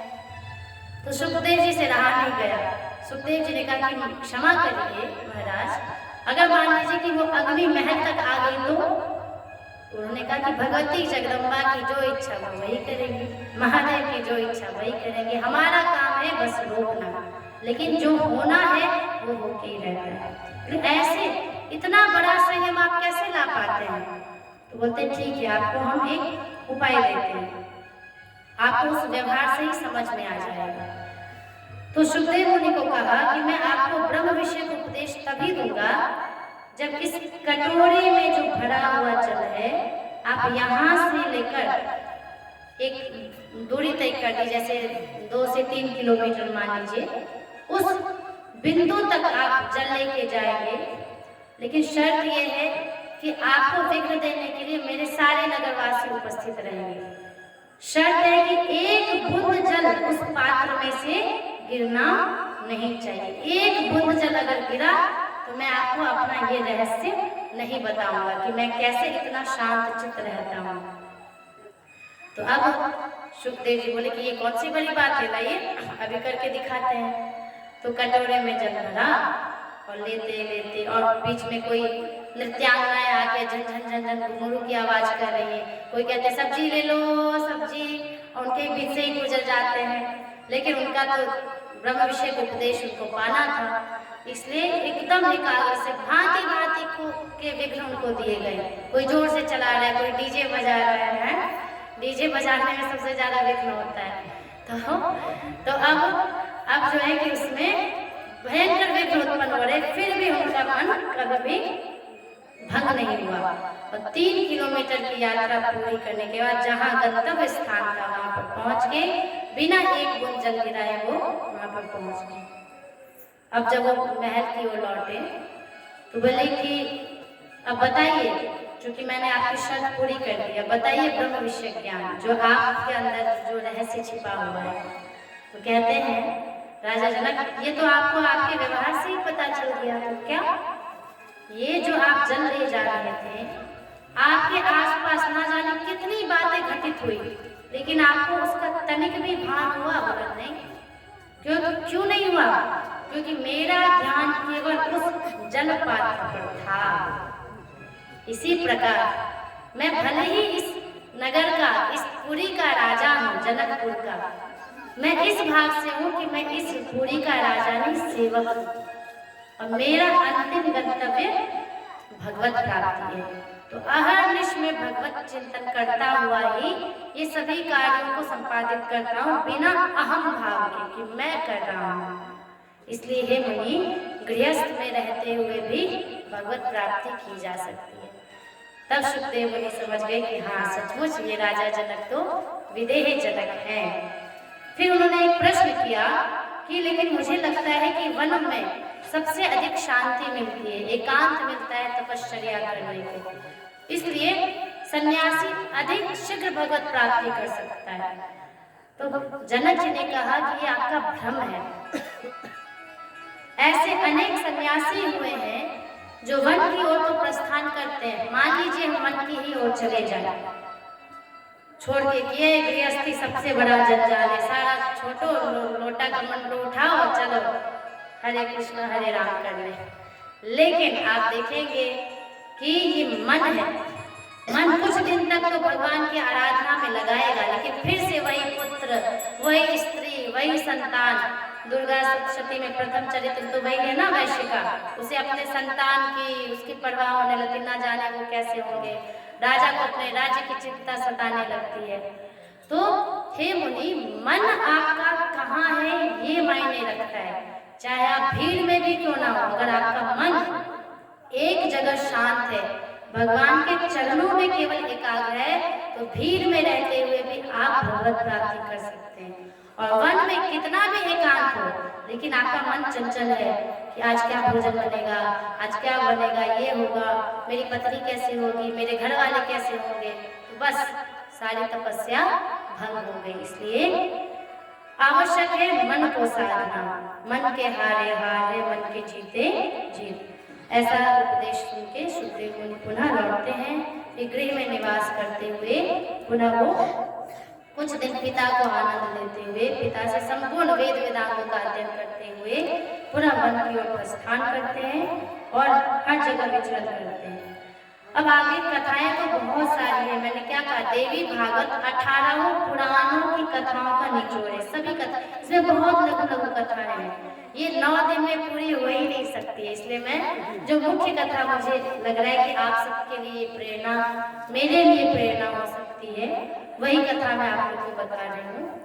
बाकी ये लघु कथा में है कि गंगा अवतरण की कथा है, भीष्म उत्पत्ति की कथा है, इसके बाद महाभारत में जो राजा शंतनु हुए उनका कैसे गंगा से विवाह होता है, गंगा और शंतनु का पूर्व जन्म का कि शंतनु राजा महाभीष्म जब स्वर्गलोक में जाते हैं तो गंगा पर वो आसक्त हो जाते हैं, गंगा भी ऊपर हो जाती है। तो ब्रह्मा जी दोनों को श्राप देते हैं कि आप दोनों पुनः मनुष्य योनि में जाइए, क्योंकि स्वर्गलोक में तनिक भी दोष दृष्टि क्षम्य नहीं है, ब्रह्मलोक में तनिक भी दोष दृष्टि क्षम्य नहीं है। इस प्रकार गंगा जी 8 संतानों को उत्पन्न करती हैं, लेकिन उनकी शर्त थी कि सभी संतानों को वो अपने ही नदी में प्रवाहित करेंगी।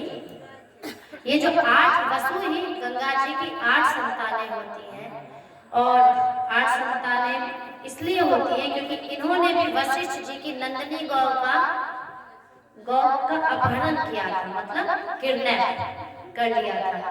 तो वशिष्ठ जी ने इन लोगों को श्राप दिया था कि आपका आचरण वसुओं वाला, देवताओं वाला नहीं है, इसलिए आप मनुष्य रूप में जन्म लेकर कष्ट पाएंगे।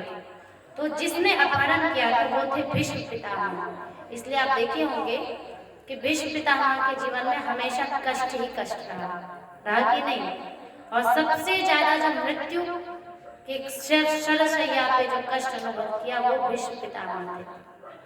बहुत कठिन है कि बाण नुकीले बाणों पर सोना कितना कठिन है, वो भी आहत होकर, क्योंकि उनको वही वशिष्ठ जी के अनादर और उनकी गौ माता के किडनैप करने का ये श्राप मिला था।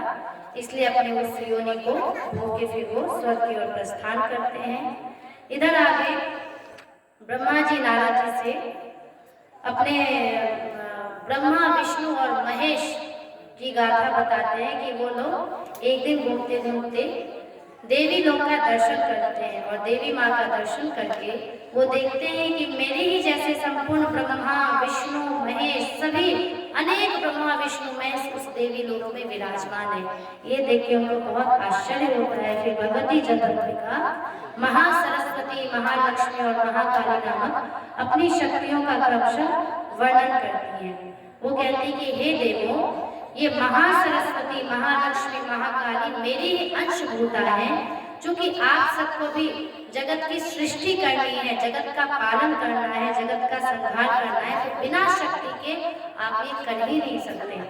इसलिए महासरस्वती भगवान ब्रह्मा को सौंपा जाता है, महालक्ष्मी विष्णु जी की अर्धांगिनी बनती है और महाकाली श्री शिव भगवान की अर्धांगिनी बनती है।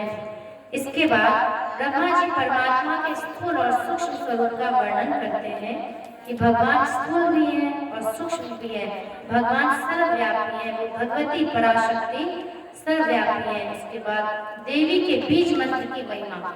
अब जानिए कि देवी का, भगवती का बीज मंत्र क्या है। तो देवी का बीज मंत्र है ऐं ह्रीं क्लीं। वैसे ये गुप्त है लेकिन फिर भी हम आए हैं देवी भागवत की महिमा को सुनने, इसलिए उनके इन बीज मंत्रों को जानना चाहिए कि उनके बीज मंत्रों की क्या महिमा है और उससे कितनी बड़ी सिद्धि प्राप्त हो सकती है। इसी के क्रम में सत्यव्रत का आख्यान है, इसको कहते हुए फिर कथा विश्राम की ओर जाएंगे हम लोग। तो एक बार कथा ऐसी है कि एक देवदत्त नामक ब्राह्मण हुए हैं जो कौशल देश के हुए हैं। वो ब्राह्मण निसंतान थे, चूंकि वेदज्ञ भी थे, तो सभी अपने मित्रों के साथ मिलकर वो यज्ञ करते हैं संतान प्राप्ति के लिए। तो संतान प्राप्ति के लिए जब वो यज्ञ करते हैं तो क्या होता है, एक गोभिल नामक ऋषि होते हैं। तदास्य स्वरभंगो भूतकृते श्वासे मुहुर्मुहुः देवदत्तश्चुको पाशो गोभिलम प्रत्युवाच। गोभिल का स्वर भंग हो गया। स्वर भंग होने से निश्चित ही, अब संतान तो होती लेकिन वो निश्चित मूर्ख संतान होती। कल हमने कथा आपको सुनाई थी मार्कंडेय मुनि का।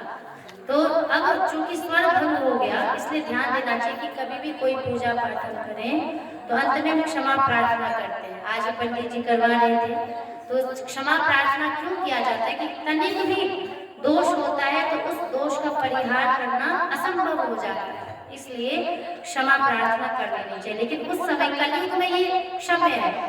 कलयुग में चूंकि मनुष्य मोटे बुद्धि, स्थूल बुद्धि का है, तो भगवान भी उसे क्षमा कर देते, लेकिन सतयुग में ये नहीं होता था।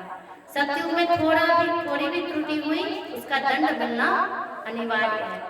तो अब जो ये देवदत्त थे उन्हें बहुत कष्ट हुआ, उन्हें समझ में आ गया कि मेरी संतान बहुत मूर्ख होने वाली है। तो निश्चित ही उनकी संतान मूर्ख हुई। उनका नाम था सत्यव्रत। उनको कितने भी वेद अध्ययन करवाया जाए, कितना भी वो समझाया जाए, उनको अ अक्षर का भी ज्ञान ठीक से नहीं हुआ। अब चूंकि वो अंदर के तो बहुत पवित्र थे जो संतान थी सत्यव्रत, लेकिन उनके माता पिता को समाज के लोग बहुत कटु वचन बोलते थे कि देखो इतने बड़े विद्वान ब्राह्मण का मूर्ख बेटा, देखो विद्वान ब्राह्मण का मूर्ख बेटा। होता है ना, समाज में हंसी होने लगती है। तो समाज के लोग हंसी उड़ाने लगे।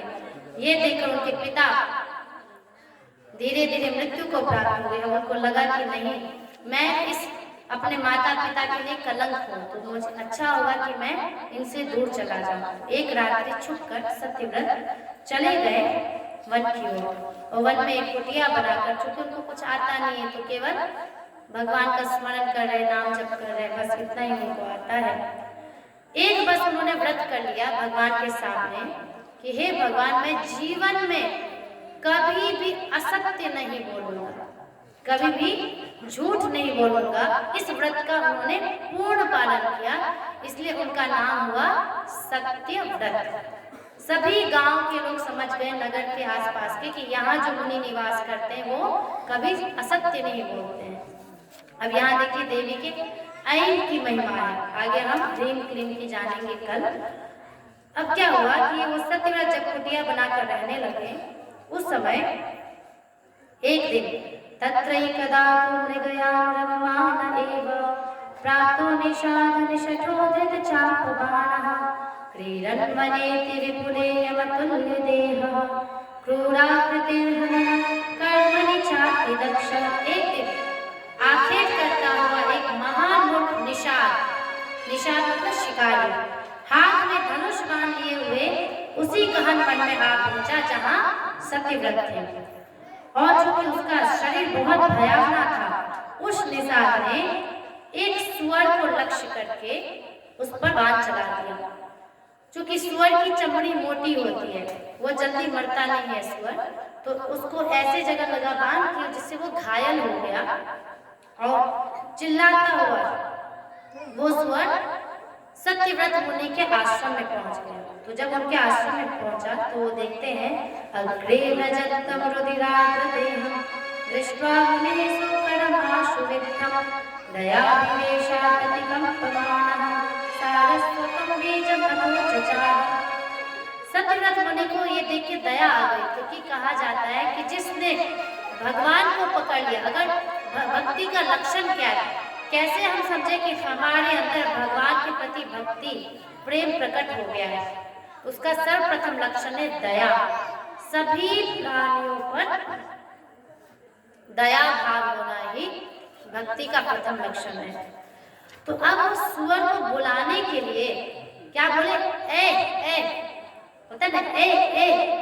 तो भगवती का प्रथम अक्षर क्या है, ऐ। चूंकि अनुस्वार रहित अक्षर उन्होंने ऐ ऐसे करके वो बुलाना चाहिए कि मेरे आश्रम में तुम आके छिप जाओ, जिससे कि निषाद राज तुम्हें नहीं मार पाएगा। तो ऐ करके वो सुअर को इशारा किए अपने आश्रम में। ये नहीं सोचे कि अभी देखिए जो पाखंडी ब्राह्मण होते वो होते ऐसे बोलते, भाग सुअर को कौन अपने आश्रम में बुलाता है।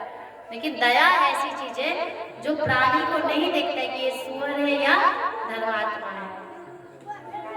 पंडित उसे ही कहा जाता है बुद्धिमान, जो शुरी चैव स्वपाके च पंडितः समदर्शिनः, जो सब में समान भाव रखे। एक सुअर तक है, तो सुअर को ऐसे घायल देख के वो ऐ करके उसे बुलाते हैं, और जैसे बुलाते हैं तो सुअर उनके आश्रम के एक वन में जाकर छिप जाता है। थोड़ी देर बाद वो निषाद राज उनके आश्रम में प्रवेश करता है, क्योंकि सुअर के पदचाप को वो देखता है कि यहीं से मिट्टी धसी हुई है, तो जरूर इसी आश्रम में ये सुअर ठहरा होगा। तो अब वो सत्य मुनि से कहता है, दृष्ट्वा मुनिं तत्र कुशासने स्थितं नाम्ना सत्यव्रतं प्रकृतियं व्याधः प्रणम्य प्रमुखे स्थितोऽसौ पप्रच्छतो नामवतो द्विजेश। हे द्विजराज, ये सुअर कहाँ गया? मैं आपके सत्य भाषण के प्रसिद्ध व्रत को जानता हूँ। मैं जानता हूँ कि आप असत्य नहीं बोलेंगे, क्योंकि आपने संकल्प लिया है हमेशा सत्य बोलने का। अब देखिए यही धर्म संकट है। अब वो सुअर को बचाया कि आपने सत्य रूपी व्रत को बचाया। अब वो सोचने लग जाते, चूंकि ऐ जैसे उन्होंने उच्चारण किया तो भगवती का ये बीज मंत्र है, उनके अंदर सभी विद्याएं अपने आप समाने लगी, उपस्थित हो गई। तो उनके अंदर एक सुंदर बुद्धि काम करती है। वो क्या कहते हैं, सत्यम न सत्यम खलु यत्र हिंसा दयान्वितं चामृतमेव सत्यं पितं नराणां भवति हयेना तदेव सत्यं न तथान्यथैव। ये हमको और आपको ये जानने वाली बात है कि किस समय सच झूठ बोलना भी सच माना जाता है। तो कहते हैं सत्यव्रती मुनि सोचते हैं मन में, वह सत्य वास्तविक सत्य नहीं है जिससे किसी जीव की हिंसा हो। ध्यान दीजिए क्या कह रहे हैं, वह सत्य भी वास्तविक सत्य नहीं है जिससे किसी जीव की हिंसा होती हो, तथा असत्य भी सत्य है जो दया से युक्त है। वो असत्य भी सत्य है जो दया से युक्त है। क्यों? जिसके द्वारा सभी प्राणियों का कल्याण हो, असल में वही सत्य है, और इसके विपरीत जो कुछ भी है वो सब असत्य है, मतलब वो सब झूठ है। तो झूठ और सच में यही भेद देखना है जिससे सबका कल्याण हो। तो ऐसा कहते हुए वो ब्राह्मण को कहते हैं कि वो कुछ भी उत्तर नहीं दे सके। तो जो ए शब्द उच्चारित हुआ था तो उन्होंने ब्राह्मण को कह दिया कि हे ब्राह्मण, ये निषाद, वो सत्य मुनि ब्राह्मण निषाद से कहते कि हे निषाद, तुम जो ये कर्म कर रहे हो निश्चित ही ये पापपूर्ण है, इसलिए मैं तुम्हें नहीं बता सकता कि ये सुअर कहाँ गया। जैसे ही तुम आए हो वैसे ही लौट जाओ। ऐसा कहकर वो पुनः निषाद को समझाते हैं और निषाद राज वहीं से लौट जाते हैं, क्योंकि उन्हें समझ में आ गया कि ये झूठ तो बोलते नहीं है। तो वो समझ गए कि जरूर वो ना सुअर यहाँ पर नहीं है, वो वापस अपने घर को लौट जाता है। इस प्रकार चूंकि एक सुअर की जान बचाने से और ऐ बीज का मंत्र वो सुअर ही बना था, तो इसलिए वो दया से युक्त हो गए। इसलिए अपने अंदर सर्वप्रथम देखना चाहिए कि मेरे अंदर दया आई कि नहीं। हम सब कहते देखिए सुन रहे हैं हम लोग देवी भागवत कथा, और कहाँ यहाँ पर कहीं भी नहीं लिखा है कि माँ बलि मांगती है, पशु बलि, बकरा को लाए और लेके काट देते हैं। और यहाँ क्या दिखाया गया है, यहाँ हमें प्रेरणा दी गई है कि एक जीव की जान बचाने से उनको समस्त विद्याओं की प्राप्ति हुई, भगवती उन पर कृपा की। लेकिन यहाँ सिर्फ इसलिए वो सत्य सत्य नहीं है जिससे किसी जीव की हिंसा हो। इसलिए आप लोग भी यदि इस कार्य में शामिल होते हैं, किसी पशु की निर्दोष की बलि देते हैं, तो कृपया उसे आज से ही बंद कर दें। क्यों? क्योंकि माना जाता है कि जो भी व्यक्ति किसी पशु की हत्या करता है तो शरीर में जितने भी रोम है, रुआ बुझे रुआ कितने कोई हजारों, उतने बार 1000 बार वो हमें जन्म लेना पड़ता है पशु योनि में। हम भी जन्म लेते हैं उस पशु योनि में, और जिस प्रकार उस पशु को हम निर्दयता से मारते हैं, वो पशु भी एक दिन मनुष्य बनकर हमें निर्दयता से मारता है। इसलिए अपने आप को सद्गति दानी है, दुर्गति से बचाना है, तो सभी व्यक्ति एक संकल्प ले ले आज से कि आज से पशु हत्या बंद, चाहे किसी भी नाम पर हो। कभी नहीं चाहती माँ काली धर्म के नाम पर पशु बलि, कभी नहीं चाहती है। हम अपनी जीवा स्वाद के लिए बस ऐसा करते हैं। आगे व्यास जी कहते हैं कि इति संचित्य राजेन्द्र कर्तव्यं च सदाचलं भक्त्या परमया देव्या प्रीत्या च पुरुषर्षभ। हे राजेंद्र, पुरुष श्रेष्ठ इस पर सम्यक विचार करके परम भक्ति के साथ प्रेम पूर्वक भगवती की सदा अर्चना करनी चाहिए, जिससे कि भगवती की कृपा हम सब पर बनी रहे। इति श्रीमद्देवी भागवते महापुराणे अष्टादशसहस्रस्यां संहितायां तृतीये स्कन्धे सत्यव्रतख्यां वर्णनं नाम एकादशोऽध्यायः। बोलिए जगदम्बिका मात की जय। जय जय श्री राधे श्याम निताय गौर हरि बोल। श्री सद्गुरुदेव भगवान की जय। सब संतन की जय, सब भक्तन की जय, भक्त और भगवान की जय। जय जय श्री राधे श्याम, जय जय श्री सीता, हर हर महादेव। पवन सुत हनुमान की जय। भजन गाएंगे, आरती करेंगे।